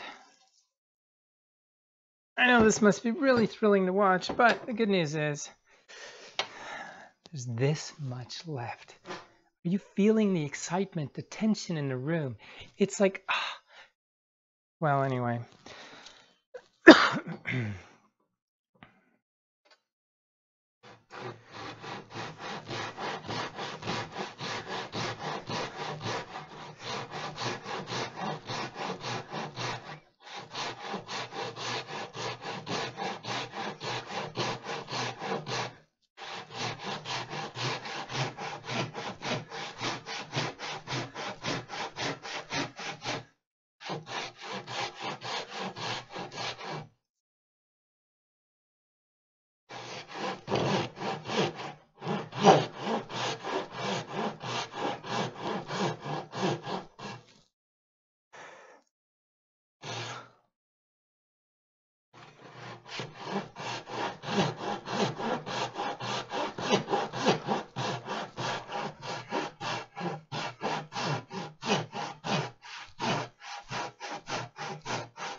Turn this guy around.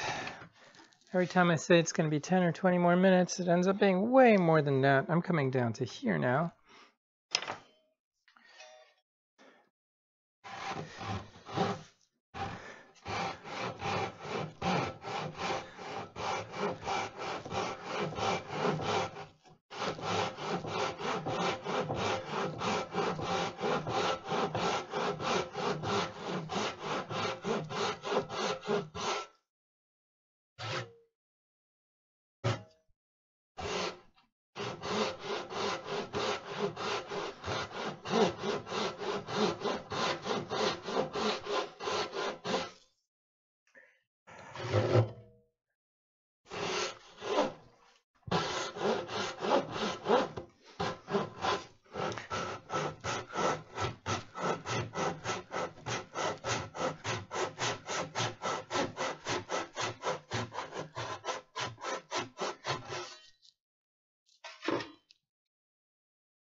Okay.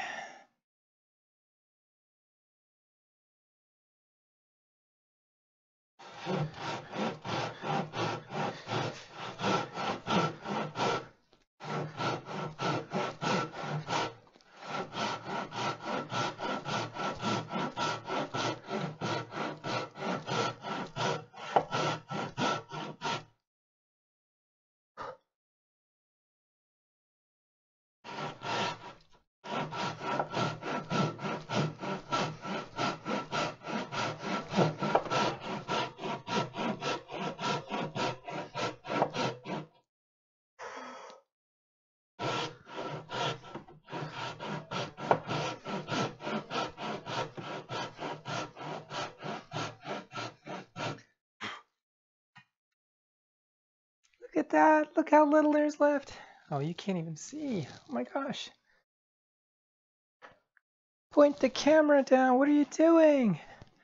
This is the best part. Well, I don't know about the best part. The best part's going to be when the two pieces come apart.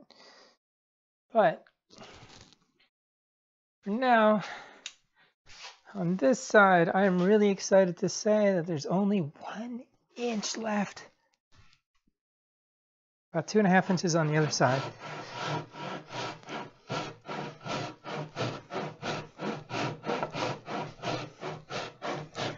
Let's drop that hand down. Oh, let's meet the other saw curve. Come on.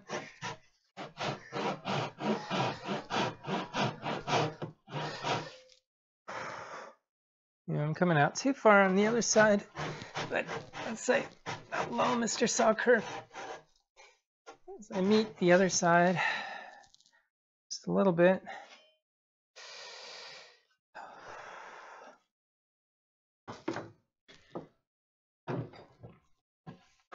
Let's move this guy around.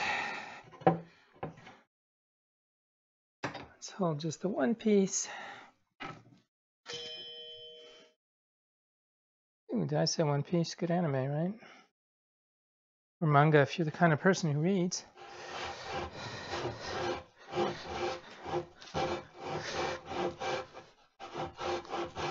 This doesn't seem like people read nowadays anymore anyway.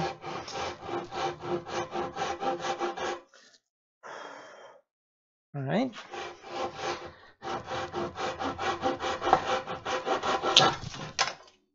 And there we have it. My first crosscut into hard maple. So it looks pretty good. In terms of being on the line, I'm not too dissatisfied there. What I'm going to do is I'm going to lay it down now, and I'm going to take a pass or two with my smoothing plane, or rather my jointer. And then, after I'm done jointing it, well, I'm actually going to start working on the ash. But first things first, let's get this guy out of the way.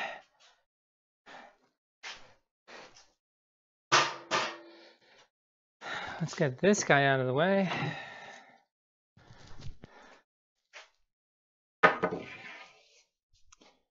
And let's take a look at what the damage is over here.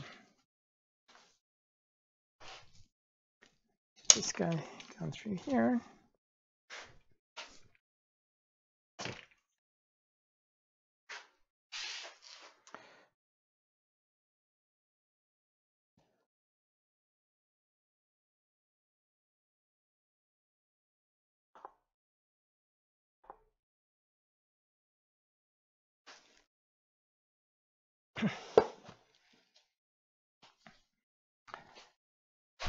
All right, guys, well, it's a long, hard-fought battle with this piece of hard maple to see if I could rip it to width.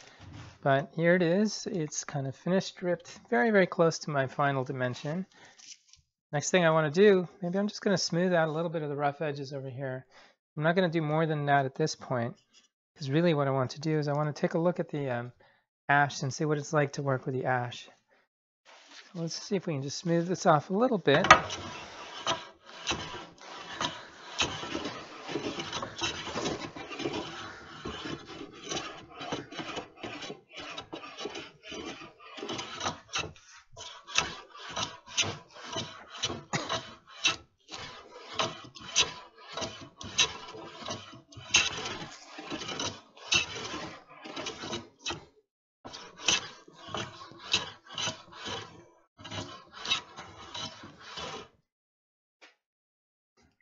Looks like I've got a little bit of a kind of a lip. Maybe to get rid of that, what I'm going to use is my jack plane first.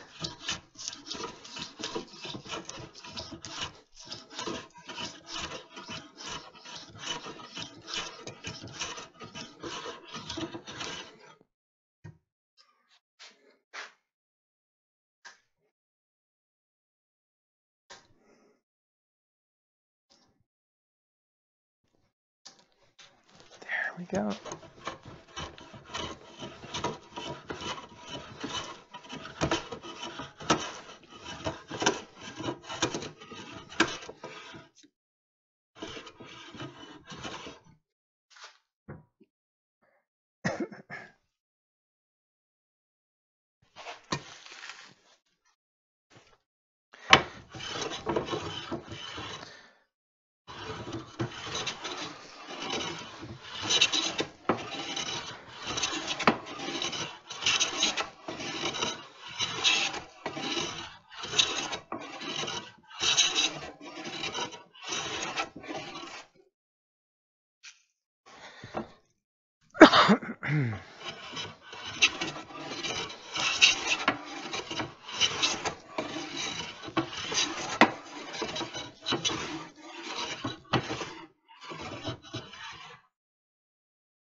Let's see if we can't take this guy around. Ooh, without knocking it on top of myself.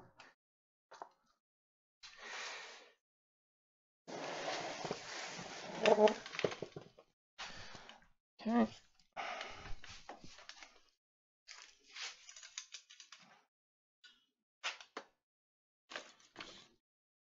Okay. Fine. You are now fine.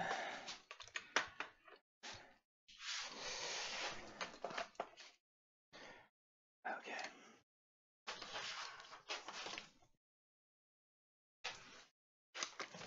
Alright, pardon the nasty camera work, guys, as I rearrange things.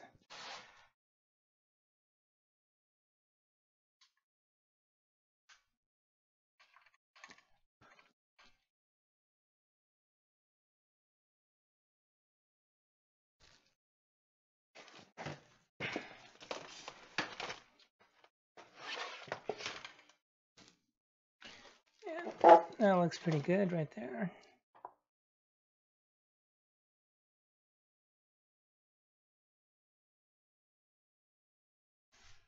Okay.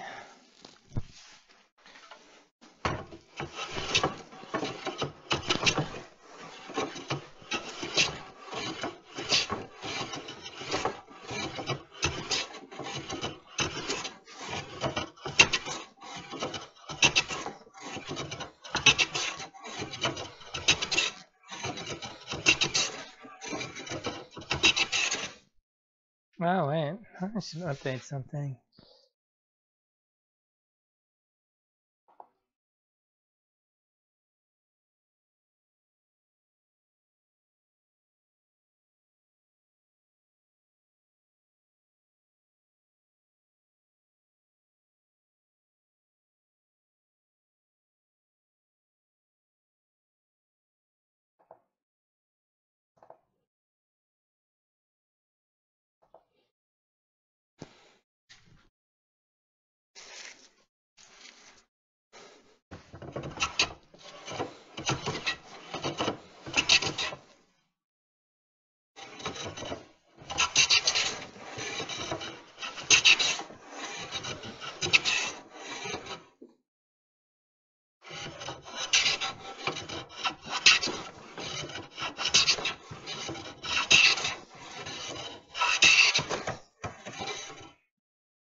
Well, we've got shavings again.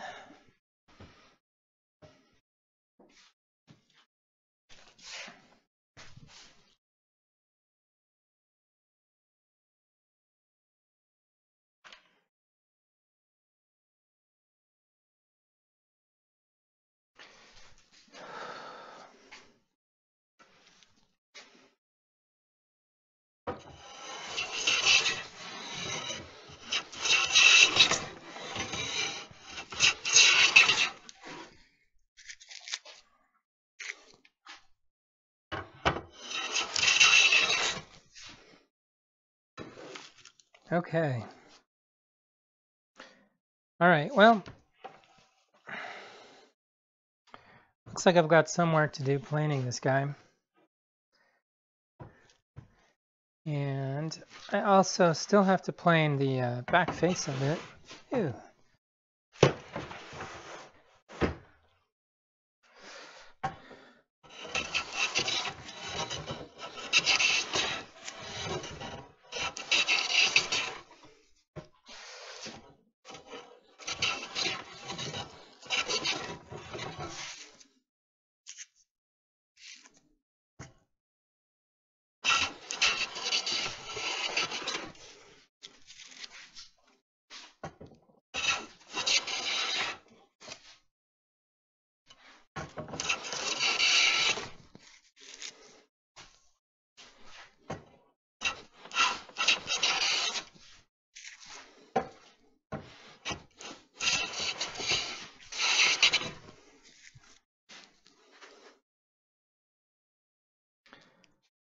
Okay.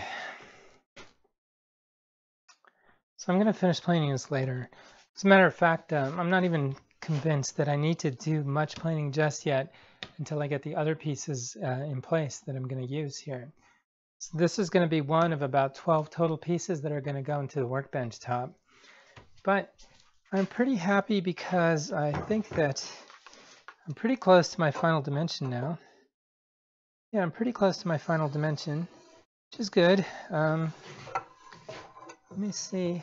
I am slightly over everywhere, including at the lowest spot, which means that I have enough material to plane away.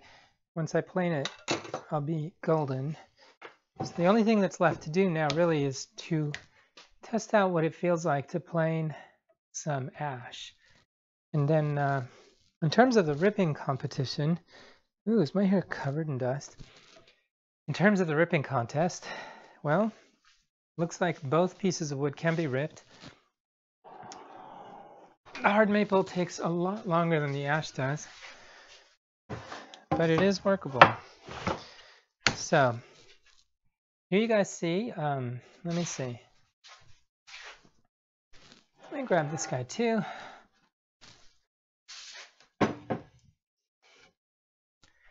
And let me grab this guy over here just for kicks.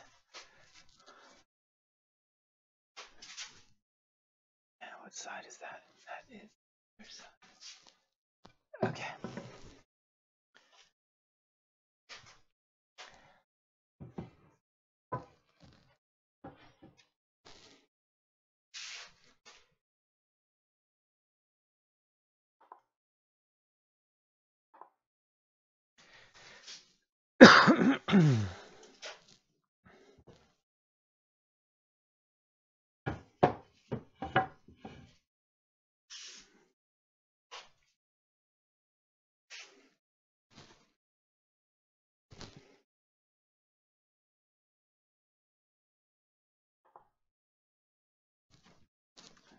All right, well, if you stuck with me, it looks like the ripping wars are over, and I have successfully ripped both the ash and the hard maple.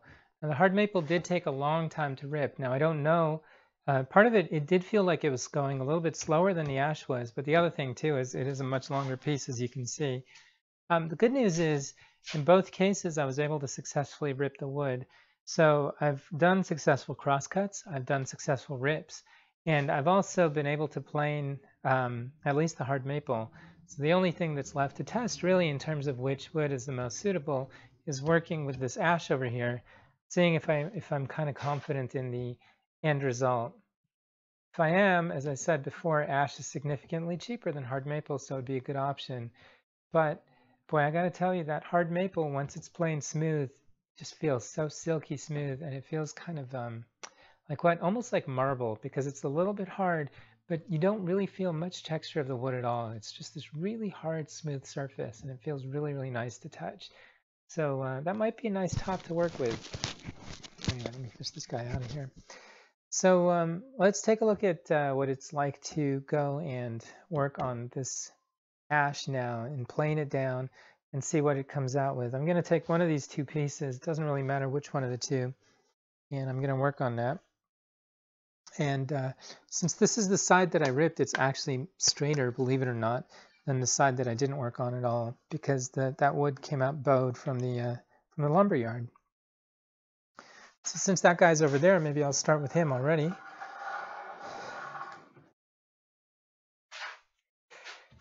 And just for a minute, I'm going to stop and start recording again.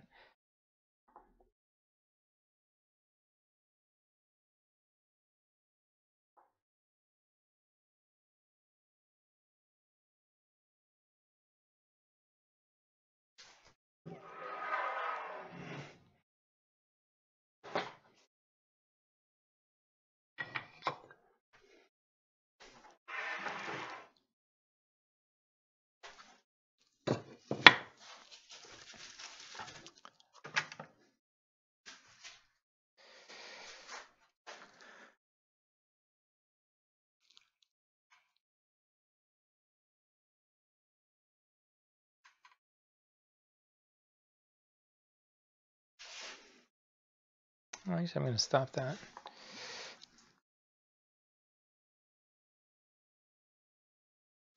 Whoever's watching the live stream, sorry, but I have to adjust cameras again because I'm switching to planing. And that means that things are going to be more visible better from a different angle. Let me just turn off that camera for a minute.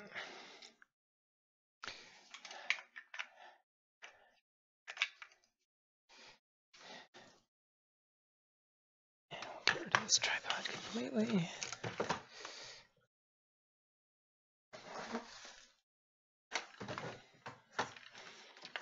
Come on. All right. Okay.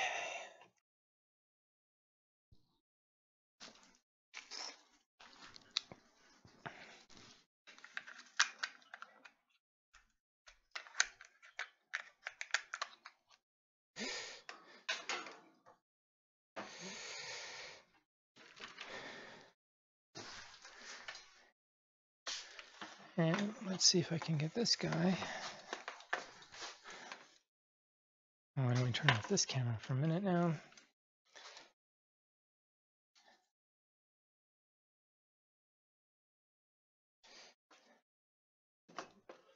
More or less.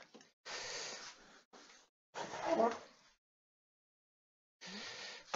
right.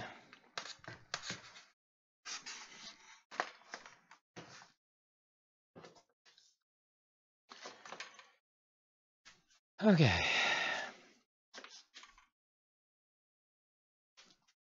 Don't need the saw. Don't need the crazy piece of hard maple. Boy, that was quite a challenge.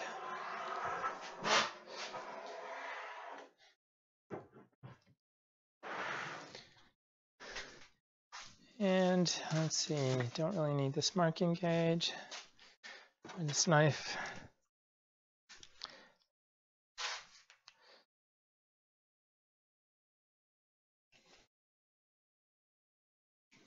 That's not what I want. That's what I want.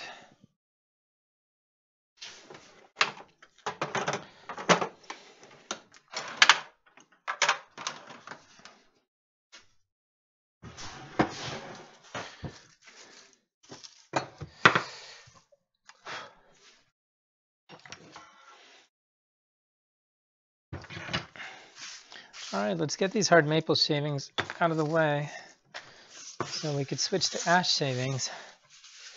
I have a pile of those instead.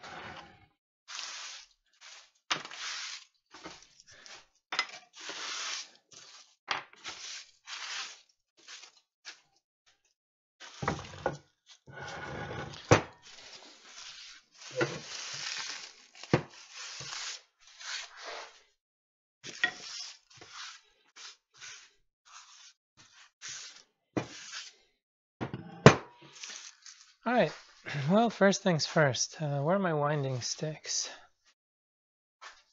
Here are my winding sticks. I might want to figure out which side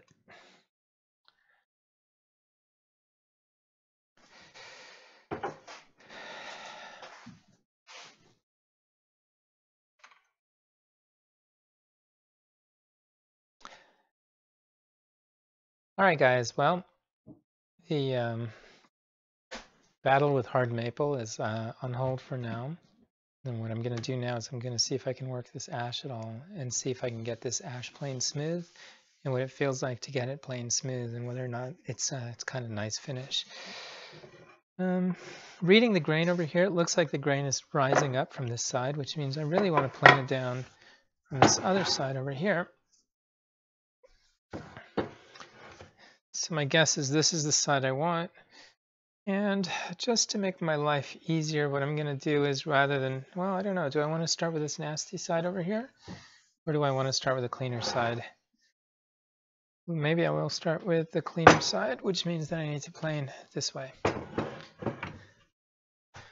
Straighten up these bench dogs. You know, I have to say that the bench dogs, even without a tail vise, seem to be working pretty well.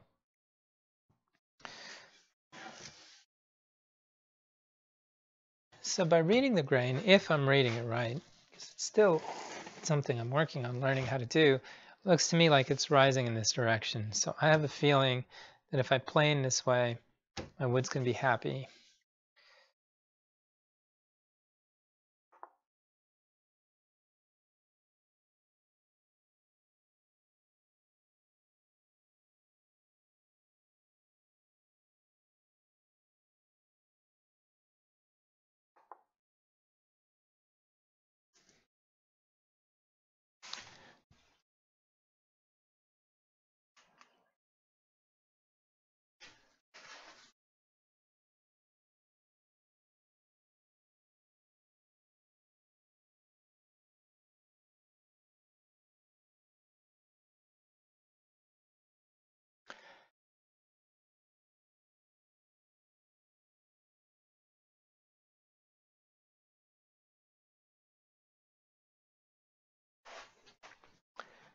All right, so now it's time to take a break from working on that hard maple.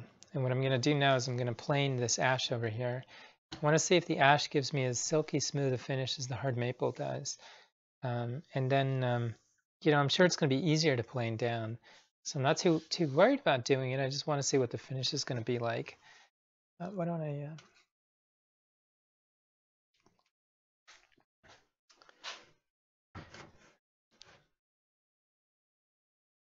All right, so now I'm going to take a break for a moment from the hard maple, and I'm going to focus on this ash over here. What I want to do is I want to see if I can plane down the ash and make it nice and smooth, and see if I can get it down to be as smooth as the hard maple. I do have to tell you that that hard maple is pretty slick when it's planed all the way smooth. I'm hoping that I'll get the same results out of the ash. Really, that smoothness is, for me right now, the biggest selling point of the hard maple. So why don't I start by taking a look with my winding sticks. Maybe I can sight it down better this way. All right, so I definitely, this time around, I definitely see a little bit of a twist in this, along this diagonal over here. So what I'm going to do is I'm going to take some shavings off, going across in this direction, to see if I can get rid of that twist. To do that, oh yeah, there's definitely something going on over here.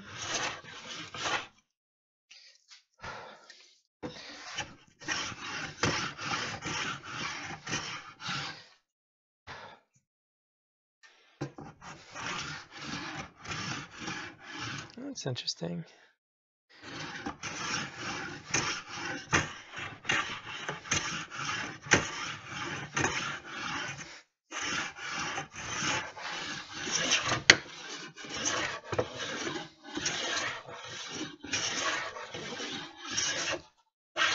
Now that I've done that, I need to straighten it out a little bit.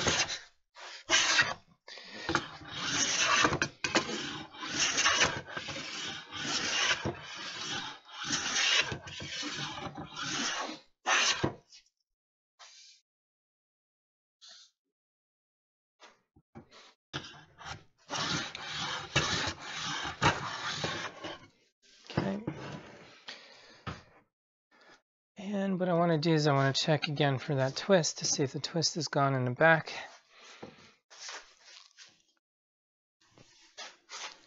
Let's take a look.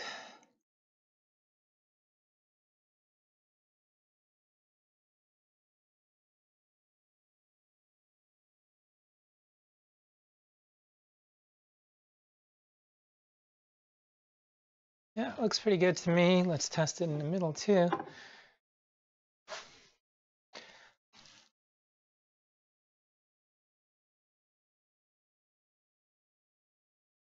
Along the middle, that looks pretty good too. So I'm going to call this not twisted anymore. I'm going to see if I can joint it a little bit. I'm getting some interesting shavings out of this. Look at that. Guess definitely the grain is different. You can see, what is this, quarter sawn, I guess?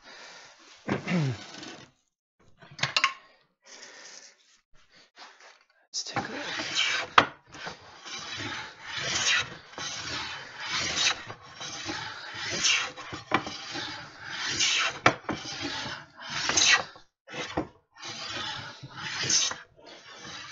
Now, because I'm getting grain patterns that looks like that, I'm really expecting the top to be these nice kind of flat layers stacked on top of each other along this way, which is good because it's really this edge over here is what's going to be exposed when I'm done with the workbench. I guess this is, in this case, this is a leg really, so it doesn't matter too much.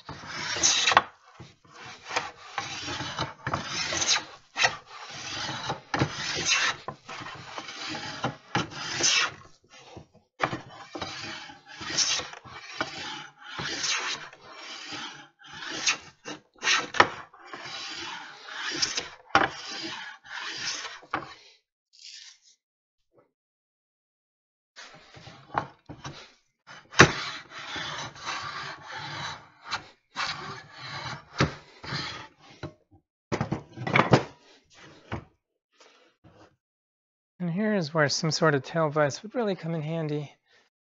But maybe what I can do is maybe I can clamp something over here and call that my vise. Well, this clamp is sticking out a bit. Maybe I'll use this clamp over here because this clamp is a little bit, yeah, that's good. It's not going to get in the way.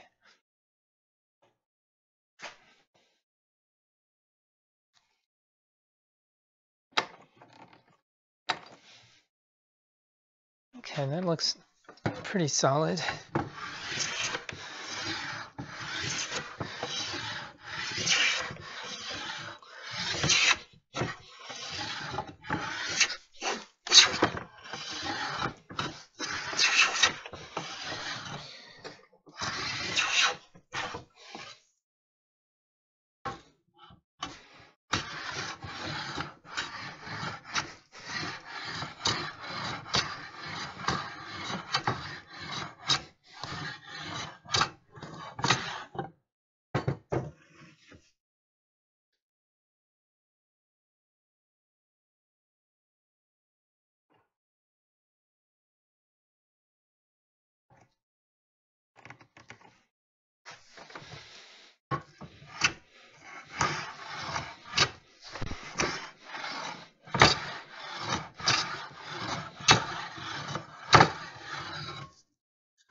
Let's take a look.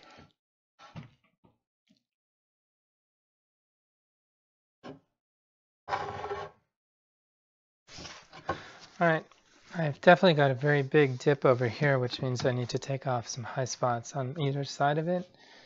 Let's switch to this guy. And since I'm focusing only on that side, what I can do is I can clamp him down too.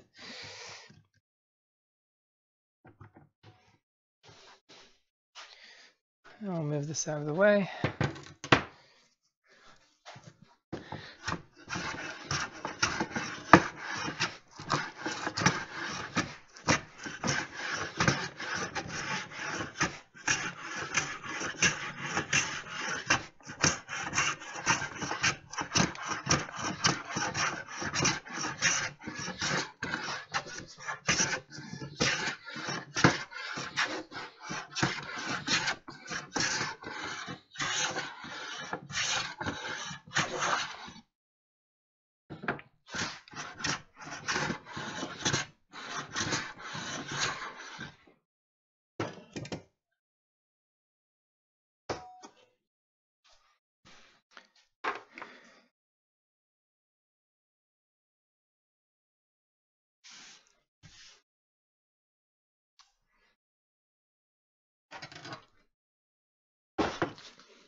Okay. I want to take this area down, and I want to take this area down.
So what I'm trying to do is flatten this piece of ash over here. Notice that I've got a bow over here, and so I need to get rid of that. I'm not touching this. This is a low spot over here. So I really need to clear out the high spot on either side of it.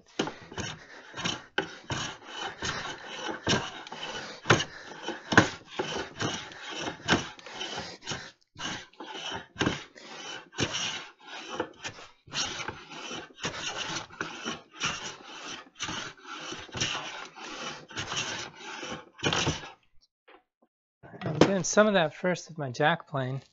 You know what might help maybe also is to wedge this, put a wedge under this wood, because this wood is bowed a little bit. And because it's bowed, it's rotating as I'm cutting. It's really kind of annoying, actually.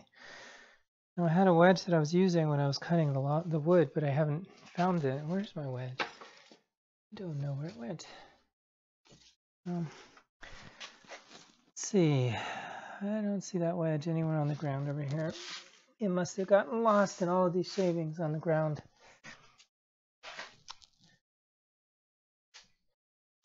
I'm sure I could find something else that'll be a suitable wedge. This is too thick. But maybe, just maybe. Oh, wait. What about this guy?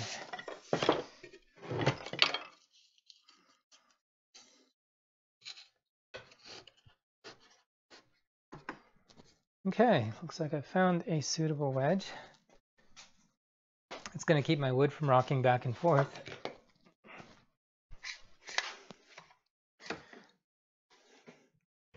Let's try to clamp it as well as I can. There we go. All right.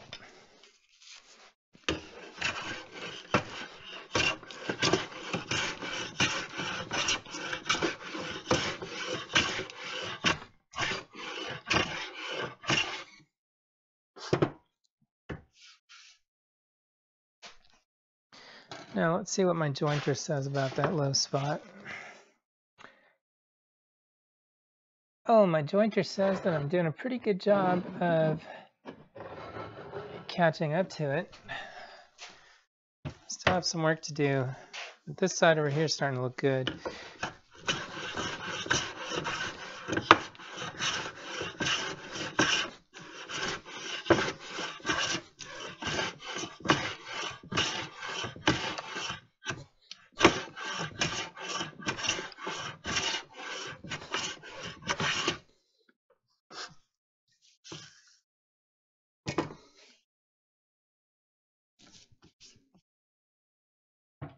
Okay.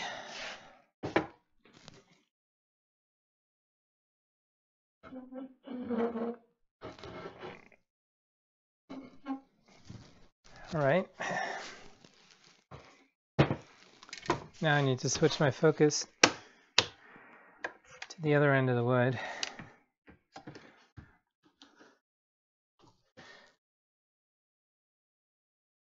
So I'm going to take my wedge out from here.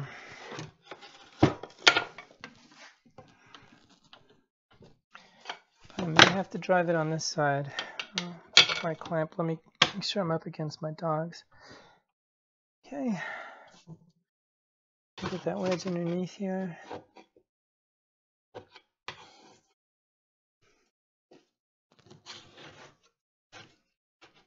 Okay. There we go. All right.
It's starting to feel kind of nice.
Okay, let's take a look.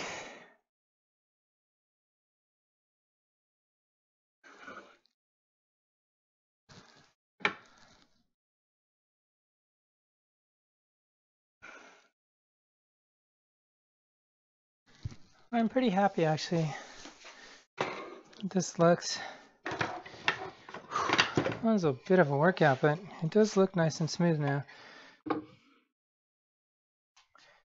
Let's get those winding sticks one last time.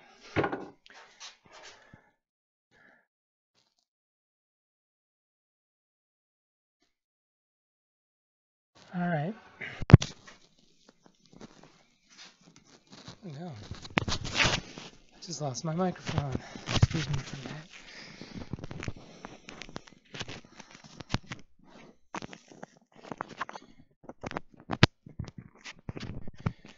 Okay.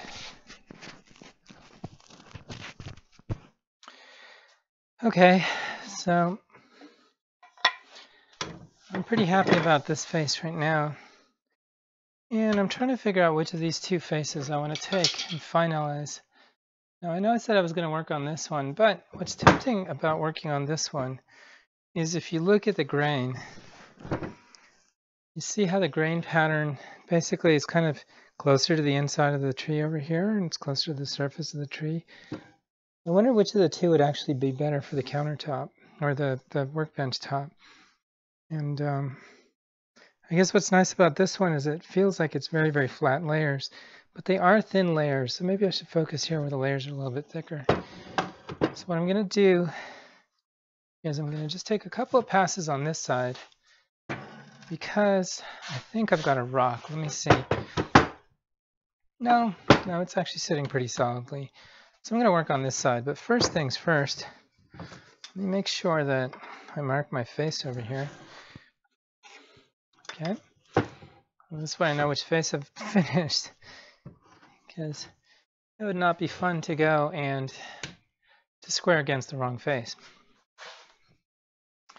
So let me start, because I've got this kind of rough edge going on, I'm going to start, oh boy, maybe I should start going along the right direction. Oh, okay.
You guys see this? Seems to be happening a lot with the shavings coming off of this. It's coming in these strips. I don't think I like that. I don't think I like these strips at all.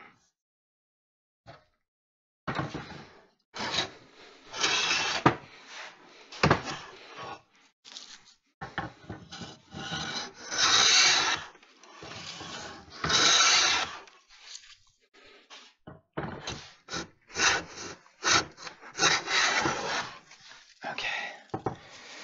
Here's a pretty good shaving. I'm going to save this one. And now I'm going to start checking this guy for square.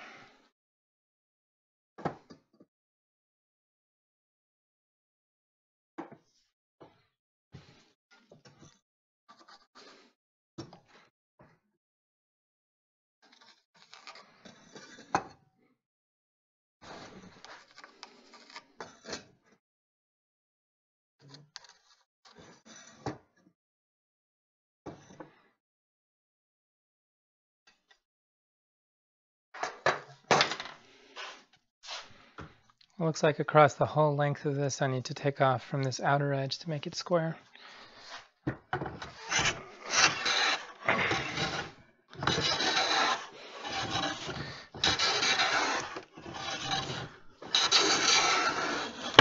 Okay.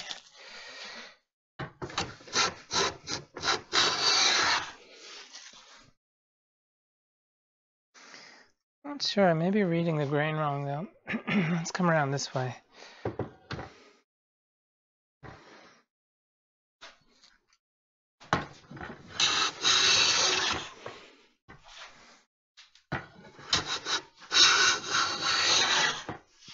Okay. Yeah.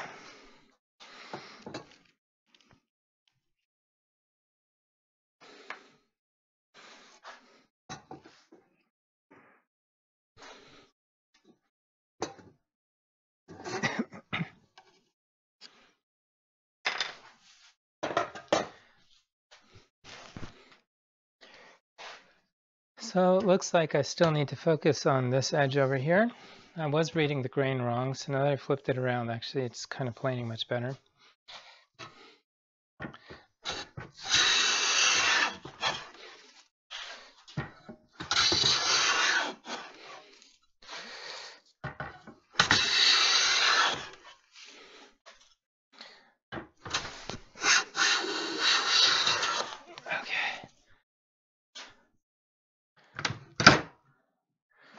Okay, why don't we take a look at how we're doing here.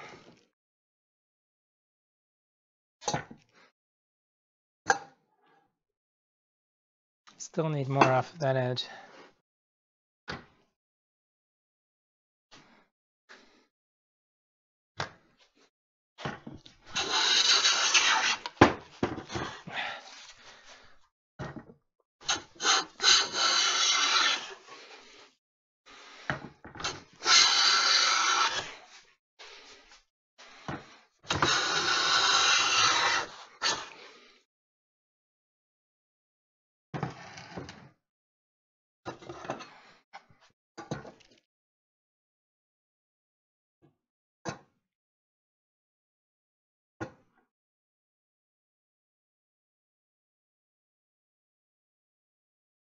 Almost there.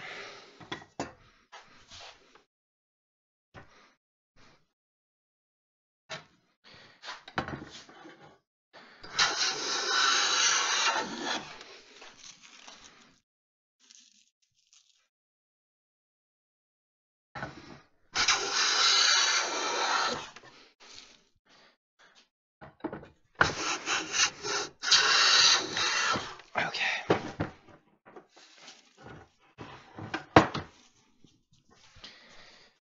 I think that should be pretty close.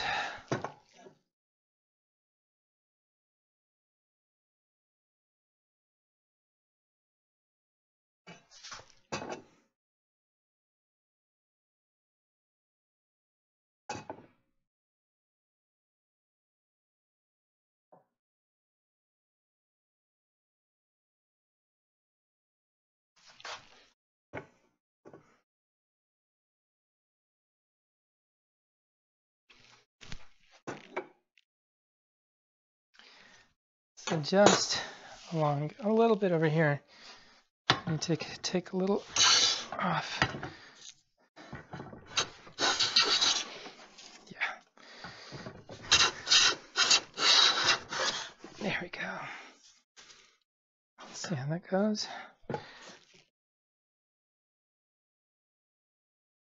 I like that. Okay.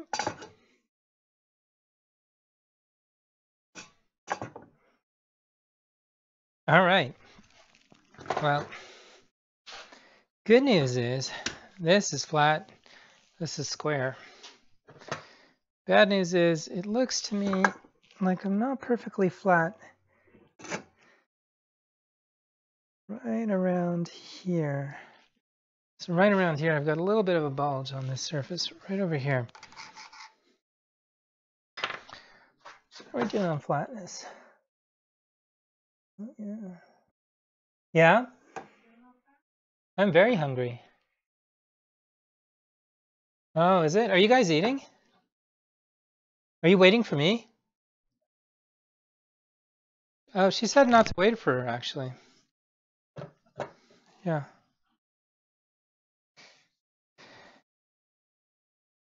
Shall we eat? Shall we eat?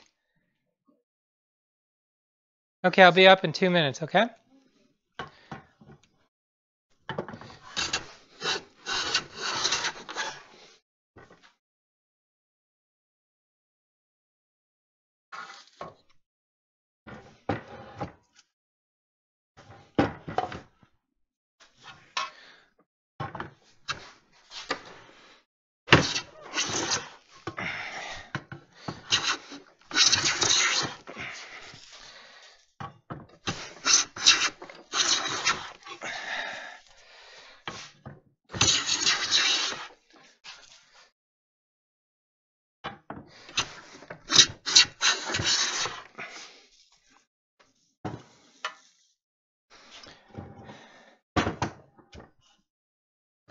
So I'm going to put my face mark over here on my edge, another face mark over here. So I have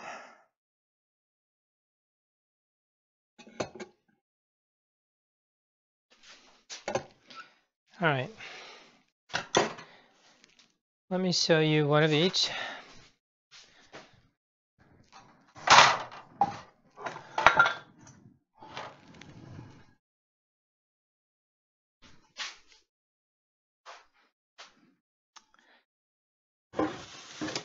Okay.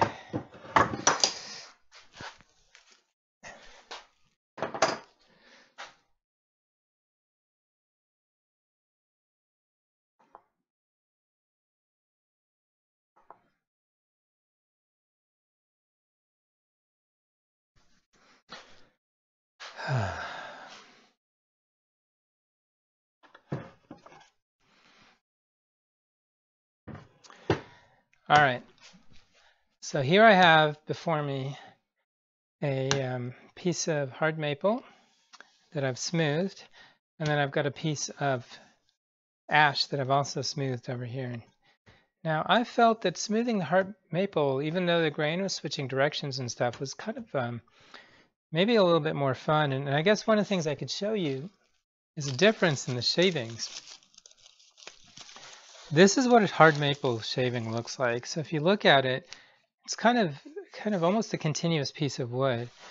Now, by comparison, if you wanted to see what the ash shavings look like, you can actually see kind of the growth rings in the tree, because it separates, at least at least for this piece of wood, it's been separating the shavings into these different strips. Now, one of the things that I'm worried about these strips is I'm worried about these strips that if I start dinging and denting the surface of the workbench top, I'm worried that it's going to start lifting up some of these strips and they're going to come out as chunks. Now, it looks like the hard maple is not going to chunk like that whatsoever because it doesn't have those kinds of chunks. That being said, again, there's the issue of the hard maple being that much more expensive. right now, given a choice between the two, I think these are both beautiful pieces of wood.